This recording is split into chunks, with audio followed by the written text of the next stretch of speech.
સરને વિનંતી કે આગળનો કાર્યક્રમ સંભાળશે.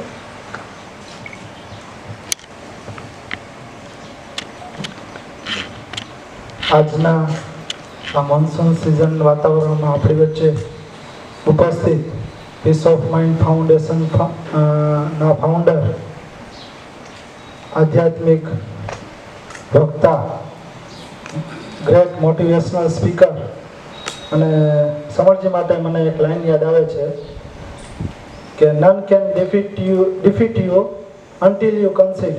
જ્યાં સુધી તમે હાર સ્વીકારો નહીં ત્યાં સુધી દુનિયાની કોઈ તાકાત તમને હરાવી ન શકે.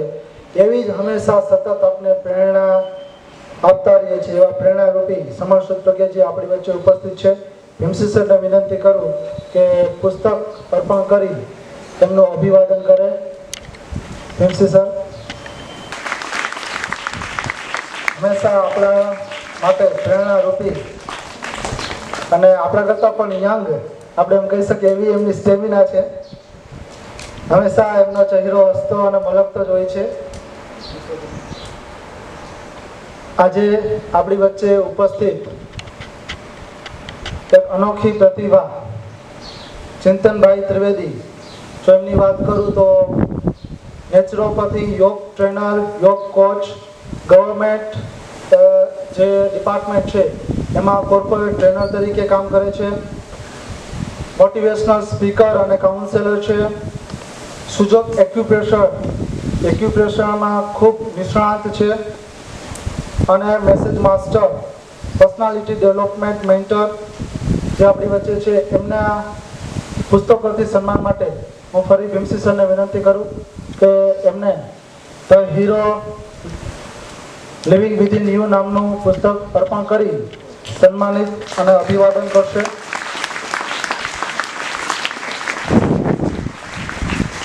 Thank you so much. આપણી વચ્ચે લીનાબેન ત્રિવેદી છે. એ પણ નેચરોપેથી અને યોગ ટ્રેનર અને મોટિવેશનલ સ્પીકર છે.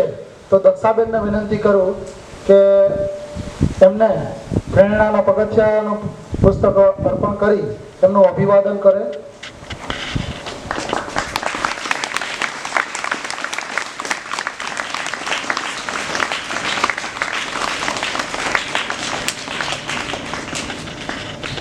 આપણી વચ્ચે જયસિંહભાઈ પણ છે.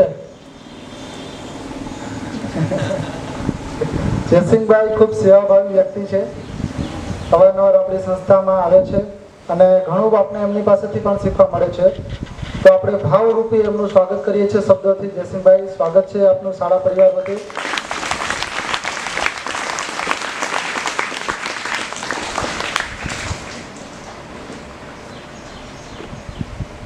મિત્રો, એક કવિએ સરસ મજાની વાત કરી હતી કે જ્યારે મુઘલ સામ્રાજ્ય છે એ પોતાનું સામ્રાજ્ય વધારવા માટે જે અલગ અલગ ધર્મની સંસ્કૃતિઓ હતા એની નાશ કરતા હતા, એટલે કે ધ્વંસ કરતા હતા. મંદિરો કે દેરાસરો તેને ધ્વંસ કરતા હતા. ત્યારે કવિએ સરસ રીતે એક ટીકા કરી કે તમારે કોઈ પણ દેશની સંસ્કૃતિ નાશ કરવી હોય તો એમના મંદિરો કે એના દેરાસરો કે એના લોકોને તમારે નાશ કરવાના કે ધ્વંસ કરવાની જરૂર નથી. બસ એમને વાંચતા અથવા તો જ્ઞાન લેતા બંધ કરી દો, એમની સંસ્કૃતિ છે ઓટોમેટિક નાશ થઈ જશે.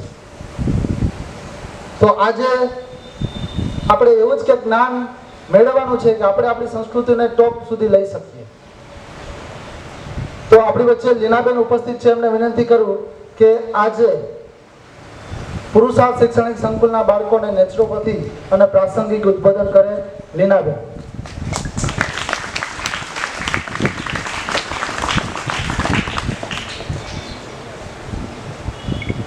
હેલો, બધાને અવાજ સંભળાય છે મારો?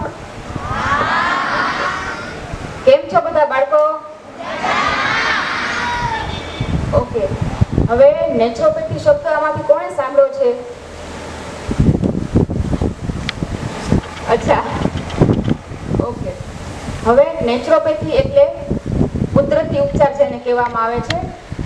તો જેવી રીતે મેડિકલ સાયન્સમાં એલોપેથી છે, આયુર્વેદ છે, હોમિયોપેથી છે, સિદ્ધા, યુનાની એવી અલગ અલગ પેથીઓ છે, એવી જ રીતે નેચરોપેથી છે એ આપણા દેશની એક પ્રાચીન પરંપરાગત ચિકિત્સા પદ્ધતિ છે. હવે જનરલી શું થાય છે કે જ્યારે આપણે કોઈ પણ બીમારી આવે છે કે શરીરમાં કોઈ પણ તકલીફ થાય છે તો ત્યારે આપણે દવાઓ લઈએ છીએ અને દવાઓ લઈને આપણને એવું લાગે છે કે આપણી તકલીફ છે એ દૂર થઈ ગઈ, પણ ખરેખર એવું થતું નથી. તો એલોપેથી શું કરે છે કે કોઈ પણ બીમારી કે તકલીફ હોય એને દબાવી દે છે અને આપણને એવું લાગે છે કે આપણે સાજા થઈ ગયા, પણ ખરેખર એ લક્ષણોને દબાવી દે છે. તો જ્યારે નેચરોપેથીમાં શું છે કે કોઈ પણ બીમારી કે તકલીફ હોય એના લક્ષણોને દૂર કરે છે, એટલે કે રોગને જળમૂળમાંથી દૂર કરે છે. તો આ એ પદ્ધતિનો એડવાન્ટેજ છે. હવે આ વિશે વધારે માહિતી આપને સર આપશે. ધન્યવાદ. Thank you લીનાબેન. આમ તો ઓલરાઉન્ડર છે. તમે મોટિવેશનલ સ્પીકર કયો, યોગ ટ્રેનર કયો, યોગ કોચ કયો, નેચરોપેથી કયો કે આયુર્વેદ કયો, રાઈટ, એવા ચિંતનભાઈ ત્રિવેદી ઓલરાઉન્ડર જે આપણી વચ્ચે છે. તો એમને વિનંતી કરું કે આજે અમારા બાળકોને એમની પાસે જે ભંડોળ છે એમાંનું સાગર રૂપી એક ટીપું છે એ અમારા બાળકોને અર્પણ કરે. ચિંતનભાઈ. હરિઓમ. નમસ્તે. જય હિન્દ. વંદે માતરમ. વંદે માતરમ. ચલો, મારું વાત શરૂ કરું ને એ પહેલા આપણે બધા આપણા સ્થાન ઉપર ઊભા થઈ જઈએ. હા, યોગ કરો છો ને? બધા યોગ કરો છો? રોજ કરો છો? તો અત્યારે ઊભા ઊભા યોગ કરવાના છે. કરશું? તાડાસન આવડે છે? છેલ્લે મારો અવાજ સંભળાય છે? સરસ. તો બધા તુજો કરો. ઉપર લોક કરો. ઊભા થાવ. હા, નીચે આવો. રિલેક્સ. પગ હલાવો. હલાવો, પગ હલાવો. કદમ તાલ. 1 2 1 2.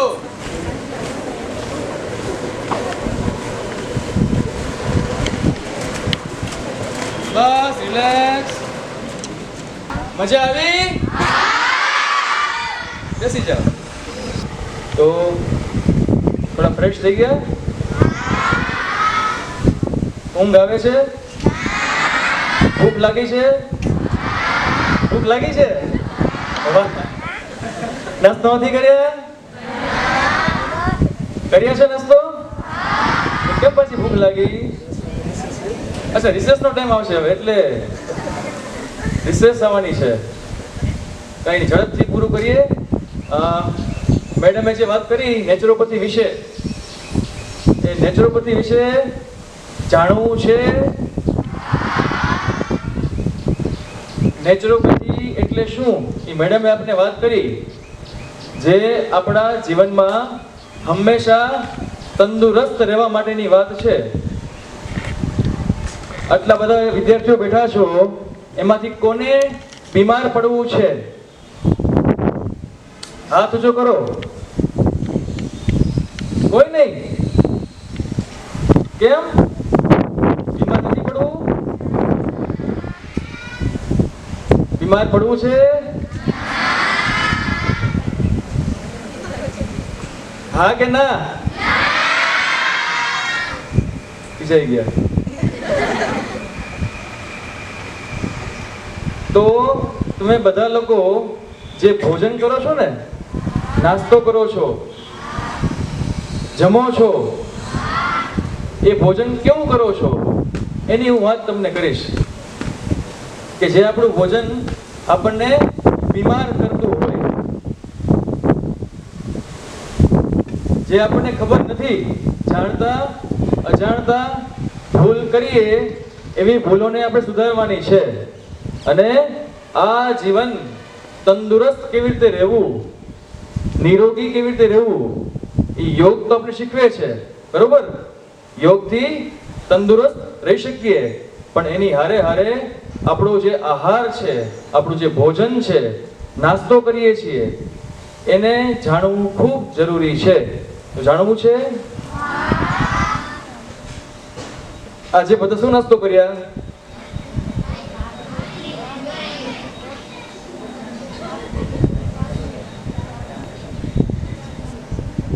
આમાંથી કેટલા લોકો દરરોજ ફળ ખાય છે? દરરોજ ફળ ખાતા હોય એવા કેટલા છે? શાકભાજી કેટલા ખાવ છો? એમાં પાછા લીલા શાકભાજી, બટેકા સિવાયના શાકભાજી. હા, મૂકી દો હાથ. આપણે ભોજનની અંદર શાક ખાઈએ છીએ ને? રોટલી, દાળ ભાત, છાશ, પાપડ, અથાણા, મરચા, ડુંગળી, વેફર. હા, જો આવ્યું હાથમાં. વેફર ખાવ છો? ટોસ્ટ ખાવ છો? બિસ્કિટ ખાવ છો? હવે હું મારી વાત ઉપર આવું છું ધીમે ધીમે. શાક, રોટલી, દાળ ભાત, એ તો બધું બરોબર છે, એ તો આપણે ભોજન કરવું જોઈએ, પણ કયું ભોજન નથી ખાવાનું? આપણે જે ખાઈએ છીએ, શું કામ ખાઈએ? મન થાય ખાવાનું. બહુ મન થાય ને? હે, થાય ને મન? હમણાં બધા તમે વિનંતી કરીએ કે બધા જ બાળકોને એક એક ક્રીમ વાળું બિસ્કિટ બધાને આપવામાં આવશે. કેવી મજા આવે? ખાવું છે? નથી ખાવું? હું લાવ્યો છું મારી હારે. ઘરેથી ખાઈ લઈશું. Biscuit, wafer. વેફરનું હું ઉદાહરણ આપું છું. વેફરની હારે હારે જેટલા બી પડીકા છે ને, જે પડીકા તોડીને આપણે ખાઈએ છીએ, એ બધા જ પડીકાવાળા નાસ્તા, એ બધા આપણા શરીર માટે ઝેર સમાન છે. વેફરની હારે બધું શું આવે હજી? ઓલા ભૂંગળા, રમકડા, કુરકુરિયા. હા, જો કુરકુરિયા. આપણે શબ્દ બધા અમને ખ્યાલ ન હોય. કુરકુરિયા આવે છે, બરોબર? કુરકુરિયા ખાવ છો ને? કેમ? એ તો બહુ ભાવે ને? મજા આવે ખાવાની. એનાથી પેટ ના ભરે, મજા આવે. પેટ ભરાય પણ મજા આવે ખાવાની, બહુ મજા આવે, હે ને? તો મજા આવે એ ખાવાનું કે આપણને શરીરને પોષણ મળે, વિટામિન મળે, તાકાત આવે, એવું ભોજન ખાવાનું. કેવું ખાવાનું? તાકાત આવે એવું. આપણે બધાએ પહેલવાન થવું છે? કુસ્તી કરવી છે? બધા શરીર બધા કેવા થઈ ગયા જુઓ. કેવી રીતે બેસવું આપણને આવડતું નથી. હા, જો હવે બધા થયા, ધીમે ધીમે જાગૃત થયા. ટટ્ટાર બેસવું જોઈએ. આવું બધું કેવું લાગે? કેમ છો બધા? હે, કેમ બહુ સારું લાગે? કેમ છો? સારું. કેવું છે? તો એના માટે શરીરમાં તાકાત જોશે. તાકાત આપણી પાસે છે? તાકાત ક્યાંથી આવે? શક્તિ ક્યાંથી આવે? ઉર્જા ક્યાંથી આવે? ખોરાકમાંથી પણ આવે. ઘણા બધા માધ્યમો છે શરીરને ઉર્જા, શક્તિ આપવાના. તો ખોરાક જે છે એ ખોરાક એવો લઈએ કે જેમાં આપણને ખૂબ શક્તિ મળે, ખૂબ ઉર્જા મળે. માત્ર સ્વાદ ઉપર ધ્યાન ના આપીએ, એટલે કે જીભને ભાવે, ચટપટું, મસાલેદાર, એવું ઓછું ખાઈએ. વધારેમાં જેમાં પોષણ હોય. અહીંયા સવારના નાસ્તામાં ચણા હતા. જે લોકો અહીંયા રહે છે એને ખબર હશે. કેટલા લોકો અહીંયા રહે છે? નાસ્તામાં ચણા હતા? હા, ચણા ખાવાથી શું થાય? ચણા ખાવાથી તાકાત ઘોડા જેવી આવે. ઘોડો શું ખાય? ચણા ખાય ને ઘોડો કે નહીં? કે ઘોડો ઘાસ ખાય કે પડીકા ખાય, વેફર ખાય, બિસ્કિટ ખાય, કુરકુરે ખાય? નથી ખાતો ને. એનું બોડી કેવું છે? તાકાત વાળું છે ને, એકદમ હુષ્ટપુષ્ટ ખડતલ છે ને. તો શું કામ એવું છે કે ખોરાક કેવું ખાવો એને ખબર છે. આપણને ખબર છે? ખબર છે? ઘોડાને ખબર છે મારે શું ખવાય? કૂતરાને ખબર છે. શેરીના કૂતરા હશે ને, એને તમે બ્રેડ આપશો ને, બ્રેડ નહીં ખાય. આપણે બ્રેડ ખાઈએ છીએ, પાઉં ખાઈએ, પાઉં ભાજી, પાણીપુરી, દાબેલી, વડાપાઉં. બસ બહુ વધારે બોલો માં, ખાવાનું મન થઈ જાય. એટલે મને મન થઈ, તમને ખબર નથી, મને બહુ મન થઈ જાય, પાણી આવી જાય મોઢામાં. જે આપણને ભાવતું ન હોય ને, એ જ ખોરાક વધારે પૌષ્ટિક હોય, તાકાત આપતો હોય. કારેલા ભાવે?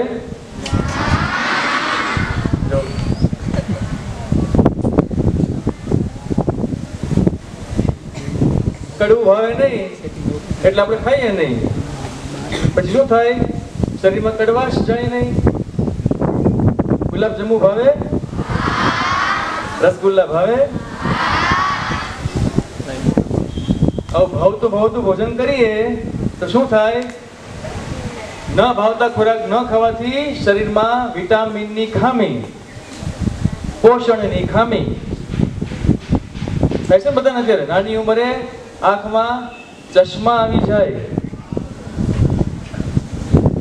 શરીરમાં તાકાત નથી બધાને બેસવાની. જો અત્યારે થાકી જવાય છે પાછા બધો.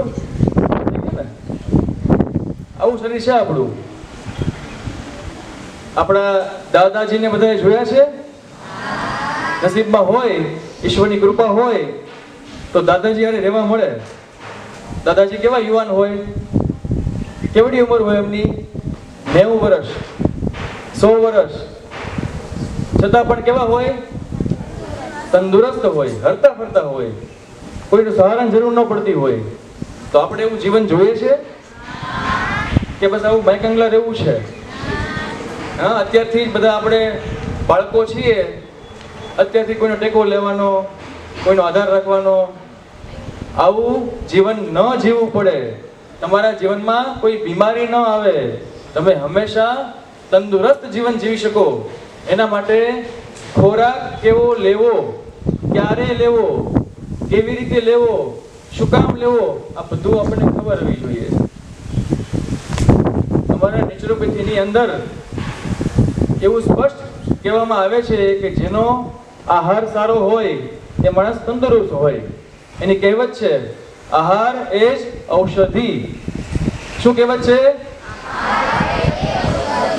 ઔષધિ એટલે જડીબુટી, દવા. આપણે બધા શું ખાઈએ છીએ? દવા ખાઈએ છીએ ને. હારે હારે બીમાર પડીએ છીએ ને. બીમાર પડીએ એટલે ટીકડી ખાવાની, ડોક્ટર પાસે જવાનું. માથું દુખે છે, તાવ આવે છે, શરદી, ઉધરસ, કંઈ પણ થાય એટલે ટીકડી ખાઈ લેવાની. કરીએ છીએ ને એવું? તો ટીકડી ખાવી છે તમારે? ટીકડા ખાવા ન પડે એની બદલે આપણે શાકભાજી ખાવાના, બધા ફળો ખાવાના. આપણા દેશમાં અલગ અલગ ઋતુઓ આવેલી છે ને? અલગ ઋતુઓ. તો ઋતુ પ્રમાણે શાકભાજી આવે. અત્યારે કેરી ખાવા મળે? કેરી કેવી ભાવે? બહુ ભાવે. તો કેરી 12 માસ મળતી હોય તો ખવાય? 12 માસ કેરી મળતી હોય તો કેરી ખવાય? અમારે રાજકોટમાં તો અત્યારે કેરી મળે, ગમે ત્યારે આવો ત્યારે મળે. તો એ બધા શાકભાજી જે ફળો છે, એ શાકભાજી ફળો ખાઈએ, ચોમાસામાં જે આવે એ શાકભાજી ફળો ખાઈએ, ઉનાળામાં અલગ શાકભાજી ફળો આવતા હોય, તો જે ઋતુ પ્રમાણે શાકભાજી ફળો આવે એને કાચા ખાવાના. કેટલામાંથી કાચા ખાય છે? કાચા એટલે સલાડ, ગાજર, કાકડી, કોબી, બીટ, ટમેટા, દૂધી કાચી ખાવાની. કાચું ખાવાથી શું થાય? આપણા શરીરની અંદર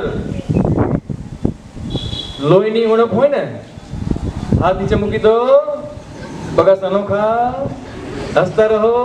હા, કાચું ખાવાથી શરીરમાં લોહી વહેતું હોય ને, લોહીની ખામી થાય કે નહીં ક્યારેક? જેને હિમોગ્લોબિન કહેવાય. શું કહેવાય? ખબર છે બધાને? વાહ, બધા હોશિયાર છે. તો હિમોગ્લોબિનની ખામી ન થાય એના માટે આપણે કાચા શાકભાજી ખાવી જોઈએ. જેટલું કાચું ખાશો એટલા શરીરમાં લોહી, ઉર્જા, પાચન શક્તિ વધારે મજબૂત રહેશે. પેટની ગડબડ નહીં થાય.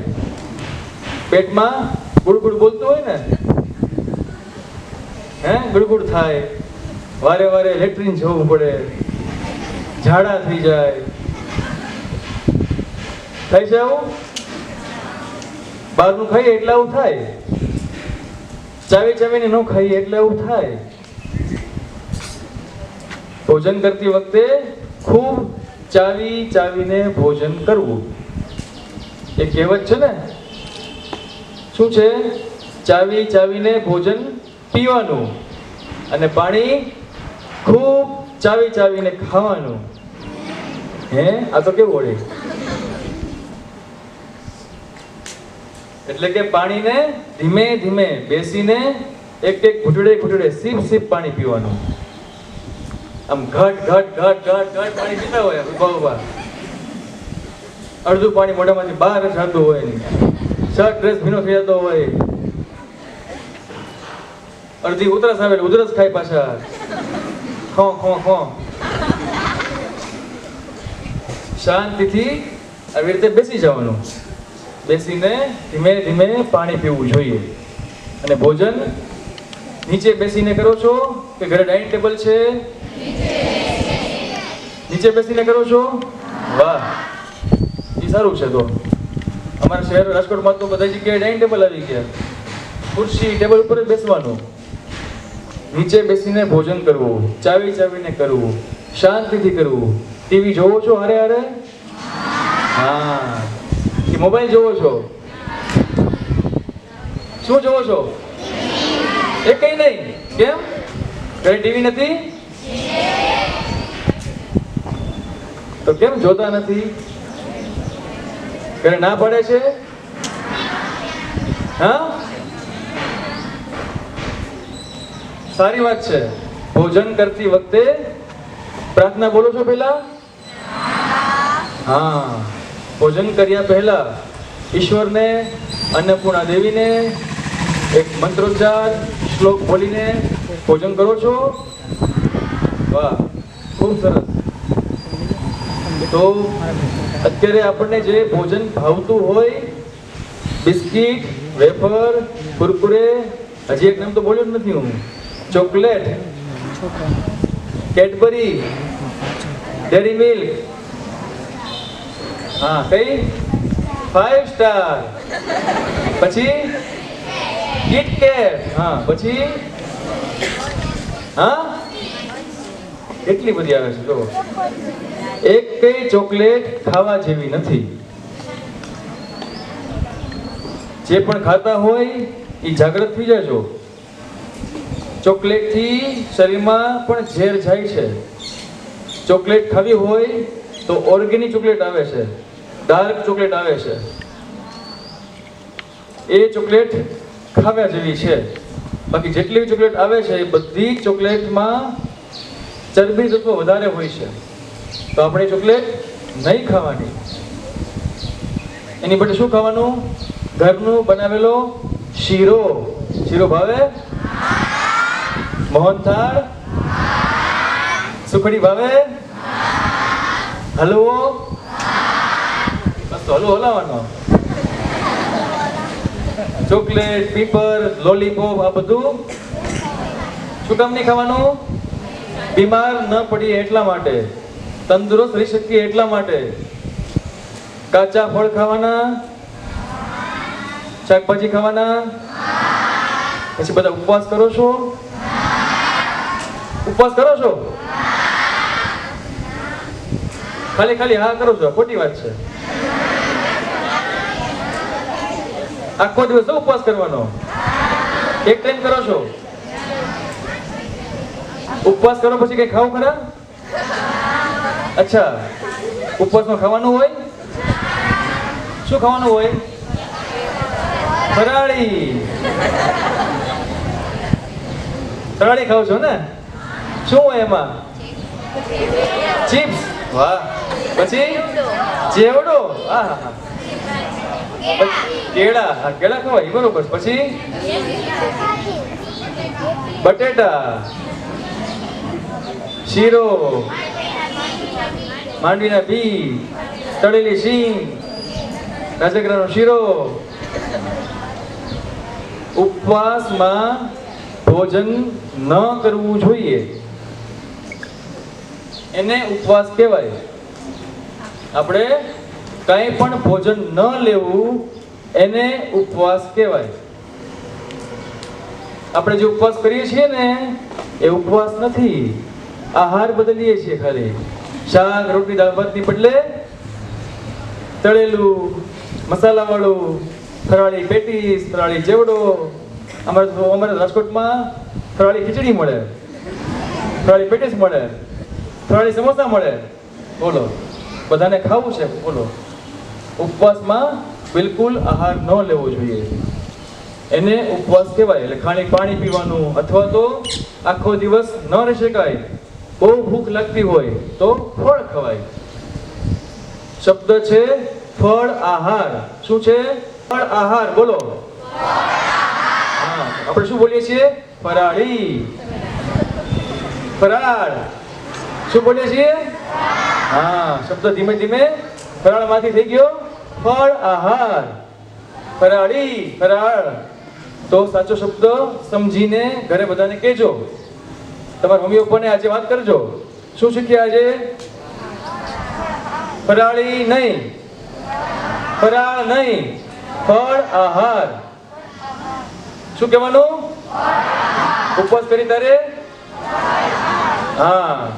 અને જમવાનું? જમવાનું નહીં, ઉપવાસ કરતી વખતે. નેચરોપેથીની એ જે અત્યારે સમય ચાલે છે, કોરોના કાળ, બરોબર, એમાં આ તમને ખૂબ કામ લાગશે. જેને કોરોનાથી બચવું છે એના માટે માસ્ક કામ નહીં લાગે, આ બધા નિયમો કામ લાગશે.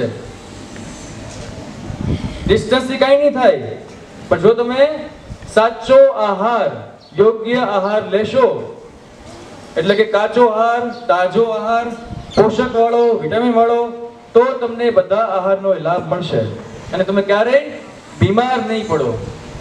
એક પણ વાયરસ, કોરોના શું, કોરોના બાપ આવે તો વાંધો નહીં આવે. એક પણ વાયરસ આપણા શરીરને અસર નહીં કરી શકે. આ હું પોતે ઊભો છું, મેં હજી સુધી માસ્ક ક્યારેય પહેર્યું નથી, વેક્સિન લીધી નથી, લેવાનો પણ નથી. મારા શરીરને એવું બનાવ્યું છે મેં એકદમ મજબૂત. મારી ઇમ્યુનિટી પાવર બહુ સ્ટ્રોંગ છે. આહાર સારો લઉં છું, રોજ યોગ પ્રાણાયામ કરું છું, વ્યાયામ કરું છું, સારું વાંચન કરું છું, હસતો રહું છું. તો આટલી વાત ધ્યાન રાખજો. જે કંઈ કીધું છે એ તમારો આહાર આટલું તમે જો ધ્યાન રાખશો ને, પડીકા બંધ રાખશો, મેંદો બિસ્કિટ આઈટમ બંધ રાખશો, તો ક્યારેય બીમાર નહીં પડો. એટલે કે પેટની બીમારી, શરીરના સાંધા દુખાવાની બીમારી, માથું દુખવું, તાવ, શરદી, ઉધરસ આ બધું નહીં આવે, જો આપણો આહાર સારો હશે તો. બરોબર?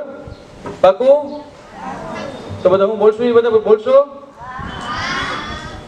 બધા સામે બેઠા બેઠા હાથ સાધો કરો, સીધો હાથ, જમણો હાથ સીધો કરો. હા, સંકલ્પ લઈએ. હા, હવે હું બોલે બધા બોલજો. હું આજથી સંકલ્પ લઉં છું કે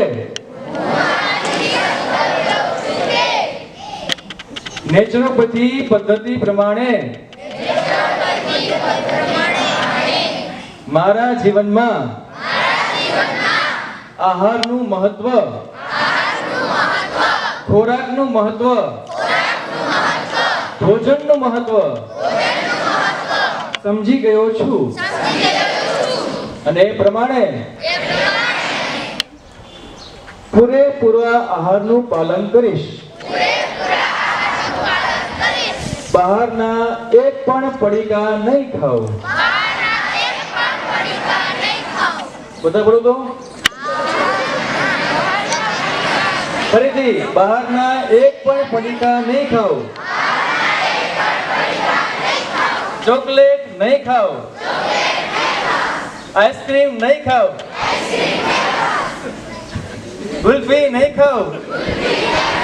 કેન્ડી નહીં ખાઉં. પાકું? ધન્યવાદ, ખૂબ ખૂબ ધન્યવાદ. ખૂબ ખૂબ ધન્યવાદ. ચિંતનભાઈએ ખૂબ સરસ વાત કરી છે કે અનુશાસન આહાર પ્રત્યેનું હોવું જોઈએ. આપણે એવું કરીએ છીએ, બીમાર પડીએ છીએ અને પછી આપણે ધ્યાન રાખીએ છીએ. ડૉક્ટર કહે કે હવે આ ન ખાતા એટલે ન ખાય, પણ એ પહેલાં જ આપણે જો અનુશાસન રાખ્યું હોય તો ડૉક્ટરની આપણે જરૂર પડતી નથી. આપણા એક સાયન્ટિસ્ટ, આપણા સ્ટુડન્ટ એક અત્યારે નાસામાં સાયન્ટિસ્ટ છે. કોણ છે યાદ છે? આપણે સેમિનાર રાખ્યો તો, વેબિનાર. કોણ છે? તેજસભાઈ કોટા. યસ.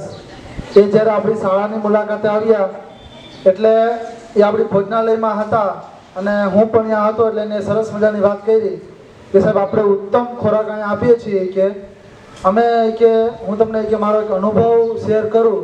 હું જ્યારે ઈસરોમાં હતો તો ઈસરોમાં અમારે વીકેન્ડ એક મીટ થતી હોય કે જેમાં બધા સાયન્ટિસ્ટ છે એ ભેગા થાય અને સાંજનું ડિનર છે એ ભેગા કરીએ અથવા તો લંચ છે એ ભેગા કરતા હોય છે.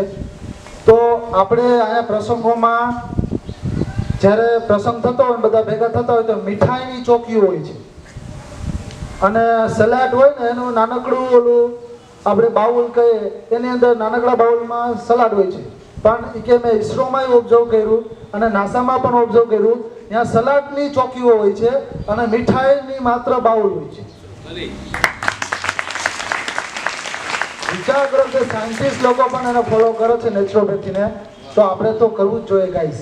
એટલે આપણે જે આજે સંકલ્પ લીધો છે એને ફોલો કરશું. થેન્ક યુ સો મચ ચિંતનભાઈ. બીજી એક ખુશીની વાત શેર કરું. જોકે માધ્યમિકના બાળકોને પ્રાર્થનામાં શેર કર્યું તો આજે 3 થી 8ના બાળકો આજે પહેલી વખત પ્રાર્થના પટાંગણમાં છે. તો મિત્રો 29 તારીખે જુનાગઢ મુકામે આપણા ગુજરાત રાજ્યના ગવર્નર ડૉક્ટર આચાર્ય દેવવ્રત છે, એમના હસ્તે જિલ્લા શિક્ષણ તાલીમ ભવનના માધ્યમથી તપોવન વિશ્વવિદ્યાલયના નિયામક અને આ શાળાના પ્રમુખ એવા ભીમસિંહભાઈ કરમુરને શિક્ષણ, યોગ અને પર્યાવરણ ક્ષેત્રે એવોર્ડ મળેલો છે. તો આપણે સૌ તાળીઓથી અમને અભિનંદન પાઠવ્યા નિમિત્તે આપણા માટે આ ખૂબ ગર્વની બાબત છે. તો ભીમસિંહભાઈને વિનંતી કરું કે આ અંગે પ્રાસંગિક ઉદ્બોધન કરે. ભીમસિંહભાઈ. પરમ આદરણીય શ્રમણજી, ચિંતનભાઈ, બેનશ્રી, કુશાલભાઈ અને સમગ્ર સ્ટાફ પરિવાર, વાલા વિદ્યાર્થી ભાઈઓ બહેનો, આજે પ્રાકૃતિક ચિકિત્સા એ અનુસંધાને ચિંતનભાઈએ આપણે વાત કરી. આ પ્રાકૃતિક ચિકિત્સા એ વિષય એ આપણી સંસ્કૃતિ છે. આપણે એમાંથી દૂર રહ્યા એટલે એને આપણે લેક્ચર કરવા પડે, એમની ટ્રેનિંગો કરવી પડે, એ સમજવું પડે. પણ એ જ આપણા દાદા દાદીને પૂછીએ કે તમે બીમાર થતા તો એ એમ કે અમે તો ક્યારેય દવાખાનું જ નથી જોયું, અમે કોઈ ગોળીઓ જ નથી ખાધી. આવું તમે સાંભળો છો બધા? ઘણાના દાદા દાદી હશે ઘરે તો કહે છે કે અમે તો દવાખાના જ નથી જોયા. અને આપણે અત્યારે આપણી અમુક પદ્ધતિઓ ભૂલ્યા છીએ. એટલે જન્મથી જ હવે તો આમ તો 99% જન્મ જ હોસ્પિટલમાં થાય છે. એક કે બે સંતાન હોય છતાં પણ જન્મ જ એ હોસ્પિટલથી શરૂઆત થાય. એટલે આજીવન જીવીએ ત્યાં સુધી હોસ્પિટલ સાથેનો આપણો નાતો બંધાઈ જાય છે. અને મૃત્યુ પણ પાછું હોસ્પિટલમાં જ થાય છે. એટલે આ માત્ર ને માત્ર આની જો કારણ હોય, અને શ્રમણજી હમણાં એક મોટા આયુર્વેદાચાર્યો અહીંયા રાજકોટ મુકામે ભેગા થયા હતા, ત્યારે એમનો પણ સર્વે એવો હતો, કોરોના કાળમાં મૃત્યુ જે થયા છે એનું મુખ્ય પહેલું કારણ છે કોરોના થવાનું નહીં પણ એના ખોરાકનું. એક સર્વે થયેલો છે દર્દીઓ ઉપરનો કે જેની ખાણીપીણી રીતભાત અને ખાણીપીણીને રીતભાત અયોગ્ય હોય એટલે પછી એના વિચારો પણ અયોગ્ય હોય, ભયથી એ પીડાતા હોય, એટલે આવા લોકોના મૃત્યુ વધારે થયા છે. એટલે પ્રાકૃતિક આપણો ખોરાક છે એ અનુસંધાને ચિંતનભાઈ આપણે વાત કરી. એમનો તો આ વિષય છે, આ પ્રાકૃતિક ચિકિત્સા એ આમ એક અડધી કલાકના લેક્ચરમાં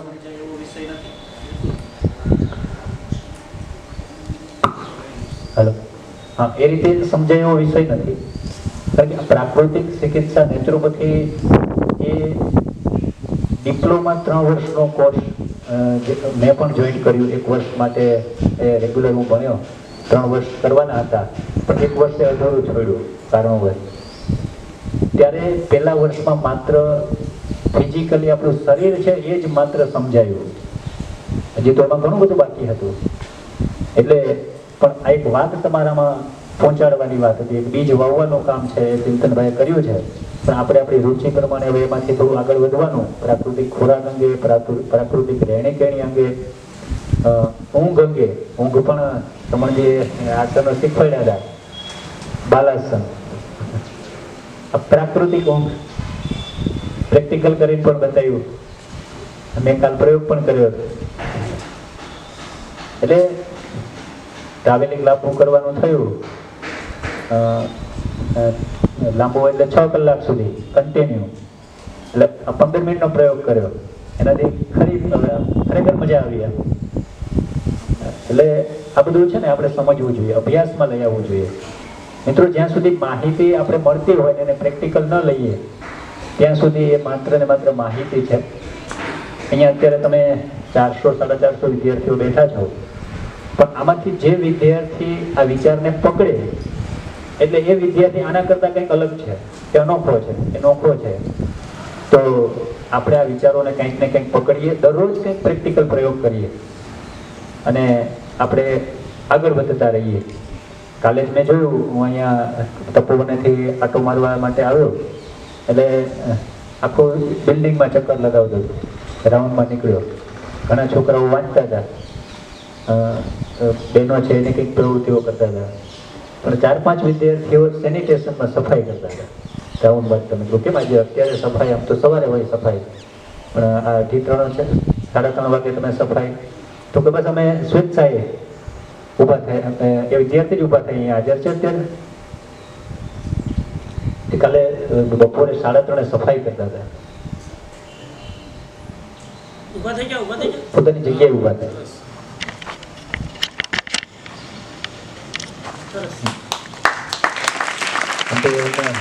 તમારા તો પુસ્તક આપ્યું આગળ આવે. એમને જરૂરિયાત નહોતી, એમને કોઈ કહ્યું નહોતું, પણ સેનિટેશનમાં એ એવી રીતે સફાઈ કરતા હતા, કપડાં પેન્ટ અડધું ઊંચું ચડાવી, બાયણું ચડાવી અને ટોયલેટ બાથરૂમમાં અંદર બેઠા બેઠા હાથેથી ઘસતા હતા ટોયલેટની અંદર. આ તમે અપનાવ્યું છે, આ એક વિચારને તમે પકડ્યો છે. એટલે મિત્રોને ખરેખર ખૂબ ખૂબ અભિનંદન. અને સમણજી દ્વારા અમને એક પુસ્તક આપીને કામ છે, કામ ક્યારેય નાનું કે મોટું નથી હોતું. કોઈ પણ કામ હોય એ કામને આપણે આપણા જીવનમાં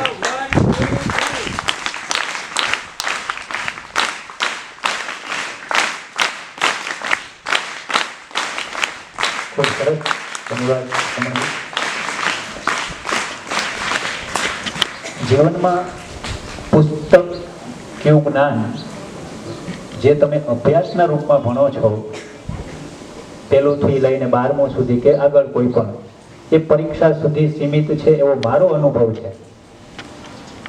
અને બહુમાં બહુ તેમાં અર્થ મળે છે, પણ આપણું જીવન, આપણી લાઈફ મળતી નથી. એ આવી રીતે મળે છે. આવી રીતે જુદા જુદા વક્તાઓને આપણે સાંભળીએ, એમના વિચારોને આપણી લાઈફમાં અપનાવીએ અને આગળ વધીએ.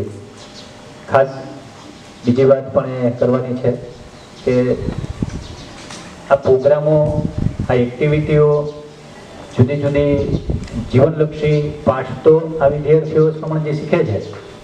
ગુજરાતમાં અત્યારે આપણો જે એવોર્ડ છે એ રાજ્યપાલ એવોર્ડ ક્યારે આપે?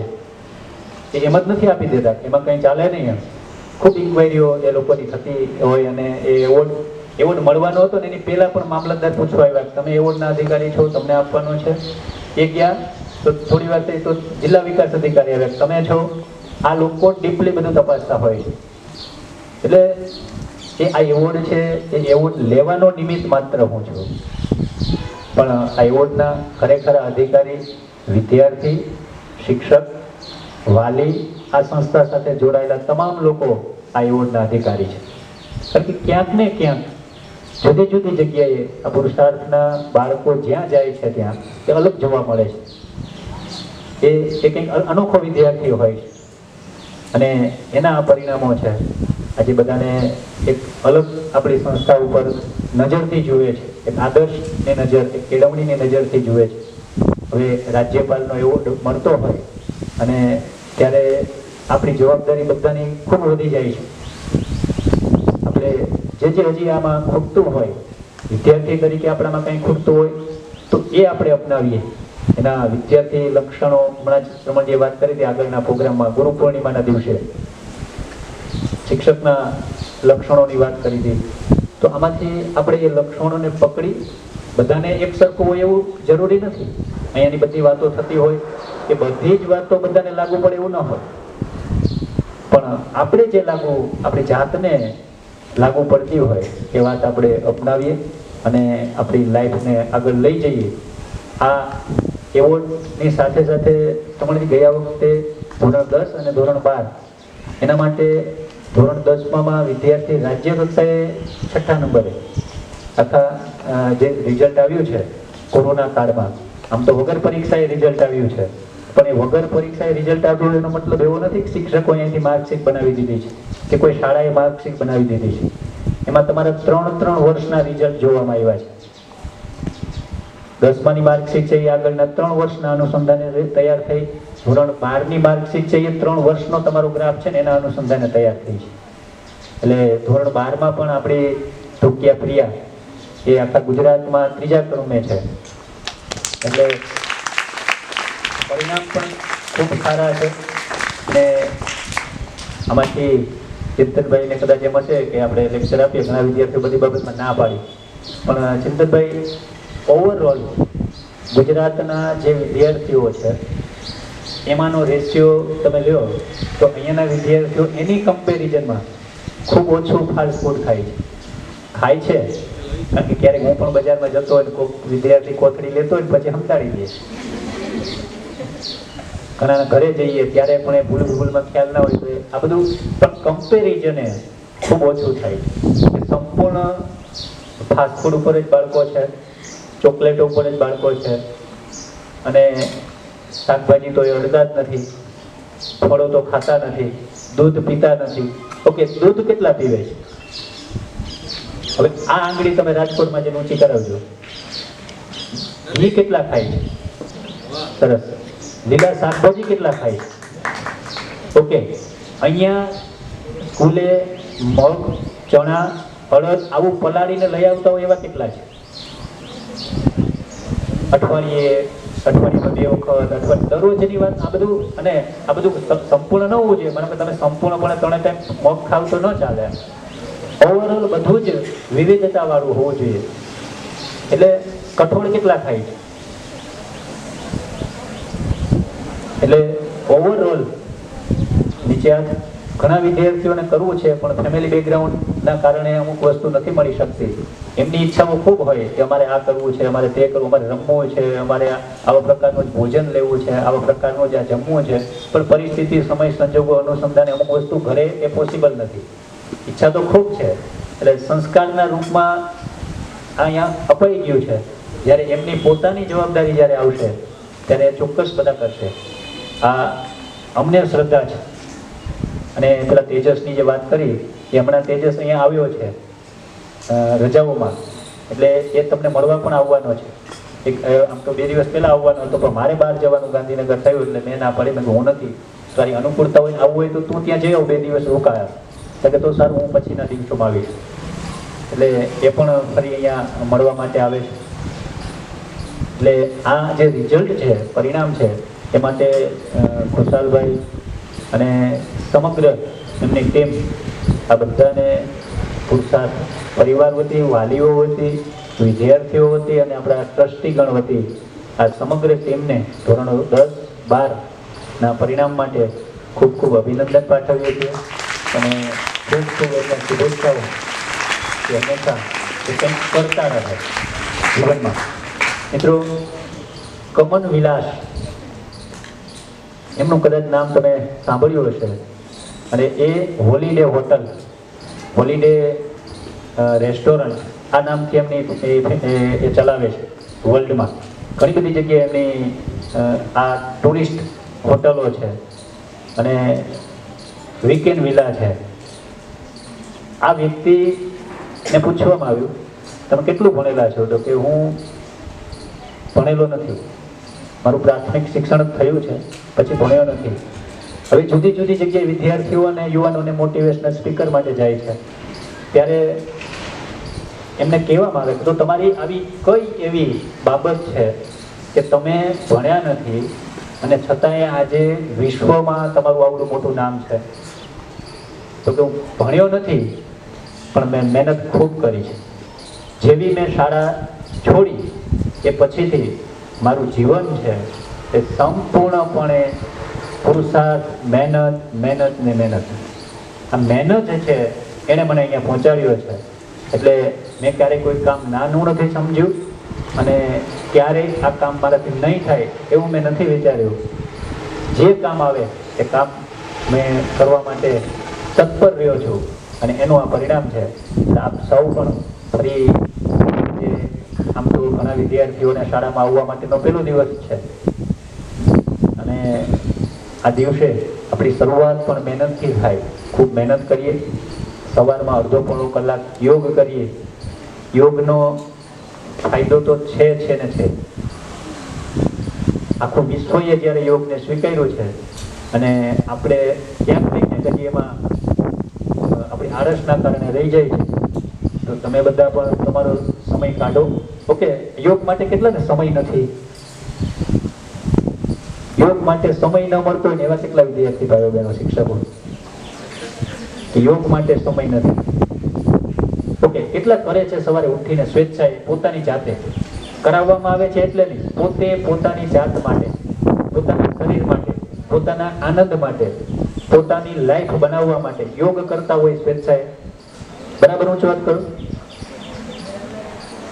શિક્ષકોમાં કરતા હોય એવા સવારે યોગ, છોકરાઓને પ્રોત્સાહન મળે કે શિક્ષકો કરે છે. જે સવારે કરતા હોય ઊંચી વાત કરું જોઈએ. બરાબર ઊંચી વાત કરું? હું કરું છું. હા, 1.5 વિચાર સરસ, ખૂબ ખૂબ અભિનંદન. 1.5-2 મહિના થયા ત્યારથી મેં પણ યોગ શરૂ કર્યો છે. 21 વર્ષે સંસ્થાની શરૂઆત થઈ, પછીથી રિવોલ્વિંગ સાથે સાથે છે. પેલા શોખ હોય ને, નવું હોવું, આપણે ક્યાંક જવાબદારી મળે ને પછી એમાં ઓફિસ બને એટલે ઓફિસમાં બધાને શોખ હોય, ખુરશી સારી મળે એટલે પેલી જ ખુરશી લેવા માટે અમે રાજકોટ ગયા હતા રિવોલ્વિંગ, અને એ પછીની 3 આવી. એ 3 રાજકોટની. અત્યારે જે ઓફિસમાં હું બેસું એ રાજકોટની. આ સ્પેશિયલ લેવા માટે ગયા હતા. પણ આ રિવોલ્વિંગ ચેર અને જે ગાડીમાં ડ્રાઇવિંગ કરવાનું થાય, ડ્રાઇવિંગ આમ તો જે કરવાનું હોય તો મારે લોંગ ડ્રાઇવિંગ જ વધારે હોય, એટલે એમાંય ગાડીની જે ડ્રાઇવિંગ સીટો જે હોય એની આગળ ડ્રાઇવિંગ સીટ અને ખાલી સીટ એ સોફાવાળી જ હતી અત્યાર સુધીની બધી ગાડીઓની. જેન મારુતિ ઇન્ડિકા ટોપ વર્ઝન બહાર આવ્યું છે, ટાટા માંજાનું ટોપ વર્ઝન અને અત્યારે એસ ક્રોસનું, આ બધાની પણ સીટો સોફાવાળી. હવે ખબર પડી કે મારા આપણા મણકાઓ કેટલા હોય, આપણા મણકા કેટલા હોય, મણકાઓમાંના નીચેના 6 મણકા પછી પૂછ પછીના 6 મણકા પછીના જે ઉપરના મણકાઓ હોય એની આમ વળાંક હોવો જોઈએ, આ રીતે પાછળના ભાગમાં આ રીતે હોવો જોઈએ. એને બદલે અત્યારે ઊંધો થઈ ગયો છે, આમને બદલે આમ થઈ ગયો છે પાછળના મણકાઓ. અને પછી જે મારી જેમ જેની લાઈફસ્ટાઈલ હતી અને અમે જ્યારે મળ્યા મેં એને વાત કરી તો એવા 5 જણા નીકળ્યા કે 5ને આ પ્રોબ્લેમ, સેમ પ્રોબ્લેમ. રિવલિંગ ચેર ઉપર બેસે છે, ડ્રાઇવિંગ એમનો વધારે છે, ડ્રાઇવિંગ પાછા ટ્રેક્ટર હોય કે બસ હોય કે ખટારાના ડ્રાઇવિંગ કરતા હોય એવા માટે નથી. અને હા, અત્યારની સાયકલ, આજે તમે આગળ વળીને જે સાયકલ ચલાવો છો એમાં તમારે આગળ વળીને ચલાવવી પડે છે. એ આ સોફાવાળી સીટ કે સાયકલ બે સરખું. પણ જૂની સાયકલ આપણી સ્ટેરિંગવાળી જે છે, જૂનું મોડલ અત્યારે આપણે બહેનોને મળે છે જે સાયકલ, એ સાયકલમાં તમે સીટ ઉપર બેસતો હોય તો આમ સીધા બેસતો, બેસીને આ રીતે આપણે બેસીએ. આમાં આમ થવું જોઈએ. એનું જે વજન છે એ નીચેના મણકા પછી ઉપરના જે મણકા છે એના ઉપર આપણે જે મણકા છે એને કેને કેટલું વજન આપવું જોઈએ એ પણ શરીરનું એક માપ છે. તો આ રીતે આ મારા મણકાને સરખા કરવા માટે મેં આસનોની શરૂઆત કરી. પહેલાં તો દીપભાઈથી શરૂ થયું. 3 દિવસે મને એણે આસનો કરાવ્યા. શિક્ષકો બધા અહીંયા કરતા ને અમે બે અલગ જગ્યાએ કરતા. 3 દિવસ પછી આપણા યોગ ટ્રેનર રાઇફલ ત્યાં બેન છે ને, 3 દિવસ પછી આવ્યા. પછી કિરણબેન આવ્યા. ત્રણે સેમ પ્રોબ્લેમ કીધો મને. આવું કેમ થાય? હું જ્યારે પથારી પર છું ત્યારે મારું બોડી રિલેક્સ થતાં ક્યારેક 30 સેકન્ડથી લઈને મિનિટ 1.5 મિનિટ થાય. પછી અગાઉ જ્યારે કેટલું વર્ક કર્યું એના અનુસંધાન. એટલે આ ખબર પડ્યા પછી આનો સોલ્યુશન માટે જુદા જુદા કૌશિકભાઈને તમને જે વૈદિક મેથ્સ કરાવવા આવે એમને પૂછ્યું, જુદા જુદા યોગના નિષ્ણાતોને પૂછ્યું, મેં જેની પાસે નેચરોપેથી એમને પૂછ્યું, આવા લોકોને પૂછ્યું. બધાનું સંપૂર્ણપણે એમનું કહેવું એ થયું કે આસનો યોગ સિવાય એનો કોઈ ઉકેલ નથી. અને 1.5 મહિનામાં મેં એક કરતાં આજે પરિણામ સંપૂર્ણપણે હું કહી શકું એમને 95% છે. પોઝિશન કદાચ બદલે ન બદલે એનું મહત્વ જરૂરી નથી, પણ બોડીમાં એના કારણે જે કંઈ આડઅસરો થતી હતી એ અત્યારે 95% સોલ્વ થઈ છે. એનો પ્રયોગ જ કર્યો 2 દિવસ પહેલાં. અહીંથી જવાનું થયું, ગાંધીનગર જવાનું હતું એટલે આગલે દિવસે હું અહીંથી નીકળ્યો 3:30 વાગે અને રાઈટ 9:30 હું 408 કિલોમીટરે પૂરા કરી અને નડિયાદ ત્યાં મારે રોકાવાનું હતું. હું ત્યાં પહોંચ્યો. ત્યાં અમે 11:30 સુધી બેઠા. 12 વાગે હું સૂતો. સવારે 7 વાગે ફરી પાછું ત્યાંથી નીકળવાનું હતું એટલે 6 વાગે ઉઠી ફ્રેશ થઈ યોગ કરી અને ઉતાવળ હતી એટલે ત્યાંથી હું નીકળ્યો. ત્યાંથી આપણે ઋત્વિજ છે એમની બહેનો છે જે આશ્રમમાં, અનાથ આશ્રમમાં, ત્યાં જવાનું હતું. તો ત્યાં હું પહોંચ્યો. ત્યાંથી અમદાવાદ અને ત્યાંથી ગાંધીનગર અને ત્યાંથી ફરી પાછો અહીંયા હું રાતે જયસંગભાઈ વચ્ચે રસ્તામાંથી લીધા. આમાં 7 આપણું રૂટીન ફ્રૂટ છે એ મેં રૂટીન આપણું ખાવાનું સવાર બપોર સાંજનું કાંઈ ખાધું નથી. સવારે મંદિરે ત્યાં નાસ્તો કરવા માટે હતું તો ત્યાં ભજીયા હતા એટલે ભજીયા અમે સવારના પોરમાં ભજીયા ન ખાવા એટલે માત્ર દૂધ પીધું અને 2 ભજીયા બહુ એને આગ્રહ કર્યો એટલે 2 એના માન ખાતર લીધા. ત્યાંથી રસ્તામાંથી થોડી ખારેક એક કેળું અને ત્યાંથી નીકળતા જતા વખતે નાળિયેર ચોટીલાથી લીધેલું હતું એ નાળિયેર અને આ સિવાય કોઈ બીજું નહીં. જયસંગભાઈને કહ્યું કે હું કંઈ જમવાનું લેતો આવું, ઘરે આવું જમવા. મેં કંઈક દૂધ લેતા આવો, હળદરવાળું દૂધ લાવ્યા. આટલા ટ્રાવેલિંગમાં માત્ર આટલો ખોરાક અને એ પછી પણ તરત જ કામ કરવું હોય તો આપણે પૂરેપૂરી એનર્જી સાથે કરી શકીએ. આ યોગ કરી શકીએ. એટલે યોગને આપણે મહત્વ આપીએ છીએ કે તમે બધા પણ તમને તક મળી છે. આપણે અહીં તો સારા 3-3, 4-4 ટ્રેનરો છે. તમને સામેથી એ લોકો લઈ જાય છે યોગ કરવા માટે. તો એ અપનાવો. સવારે વહેલા ઉઠો, પ્રયોગ કરો અને આપણે કંઈક આપણી જાતને અંદર પડેલી શક્તિઓને બહાર લઈ આવીએ. અને આજના દિવસે ફરીથી બધાને ખૂબ ખૂબ શુભેચ્છા. અને શ્રવણજી તો આપણી વચ્ચે ઉપસ્થિત સતત હંમેશા છે. ફરી એને ગઈકાલે આપણે આ બાળકોને એને 21,000નું એને ડોનેશન કર્યું છે. તો આપણે એમનો અહીંયા આભાર માનીએ. અને જે લોકોને જરૂરિયાત છે એવા ગરીબ લોકો માટે 5 થી 8-10 લોકોને અહીંયા જોબ મળી રહે, શ્રમ કરી શકે એ લોકો, એ માટે પણ એમણે ખુલ્લી ઓફર આપી છે. આ પુરુષાર્થ પરિવાર હંમેશા એનો ઋણી છે, આભારી છે. જય હિન્દ, જય ભારત.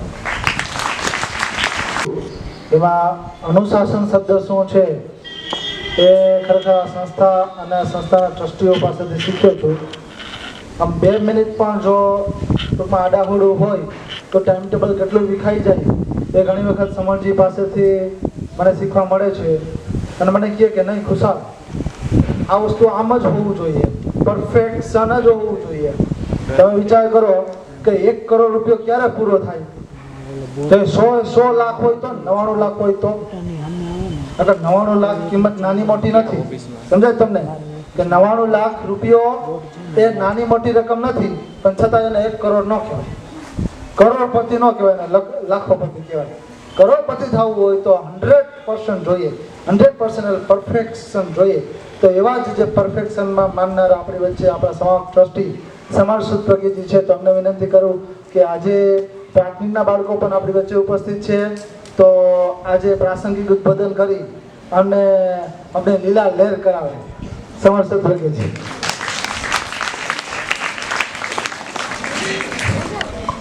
લીલા લેખ તો કરાવું પણ બધા થાકી જાય પછી કેમ બેસવાનું કેમ? હા, જે પુક્ષીભાઈએ વાત કરી ને કે હું ગાડી ચલાવતા ચલાવતા મારી કમર આમ થઈ ગઈ, એમ તમે આમ બેસતા બેસતા આમ જ થઈ જવાય. બેસવાનું કેમ? બેસવાનું કેમ? તમે એવી રીતે બોલો છો આમ ધમ થઈને પછી કટકતા.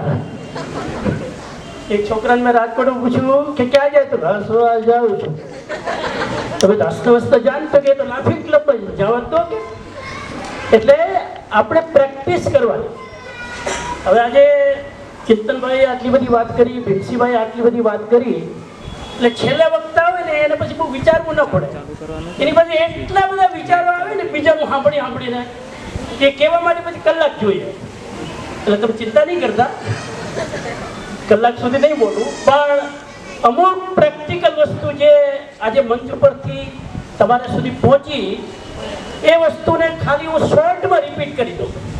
અને મારું જે ફિલિંગ છે એ આજે તમને કહી દઉં, પછી કદાચ 2-3 મહિના હું રાજકોટ અને રાજસ્થાન બાજુ જવાનો છું. પહેલી વસ્તુ એ છે કે ભીમસીભાઈએ પૂછ્યું કે કેટલા લોકો યોગ કરે છે. તો ઘણા બધા ટીચર વિદ્યાર્થીનો હાથ ઊંચો થયો, ટીચરનો એકેનો હાથ ઊંચો નહોતો. આ મને આશ્ચર્ય લાગ્યું.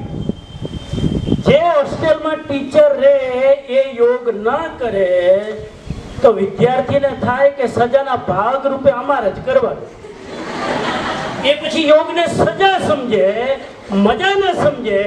આ ટીચર યોગ નથી કરતા ને એ તો મજા કરે છે, અને અમારે યોગ કરીને સજા કરવાની. એટલે આ પહેલી વસ્તુ મેં જરા માર્ક કરી. હું જરા સ્પષ્ટ બોલું છું, તમને બધાને ખબર છે. જે હોય એ પછી અંદર રાખીને હું કામ લઈ જાઉં, પછી મને ટેન્શન આવે.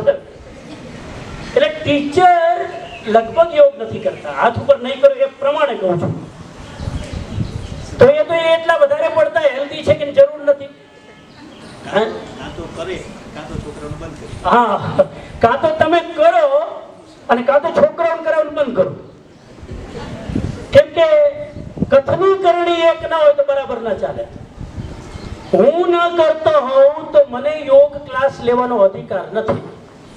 ચિંતનભાઈ પ્રાકૃતિક ચિકિત્સા પ્રમાણે આહાર ન કરતા હોય, કરે છે ના, મેં એના ઘરે જઈને જોયું છે.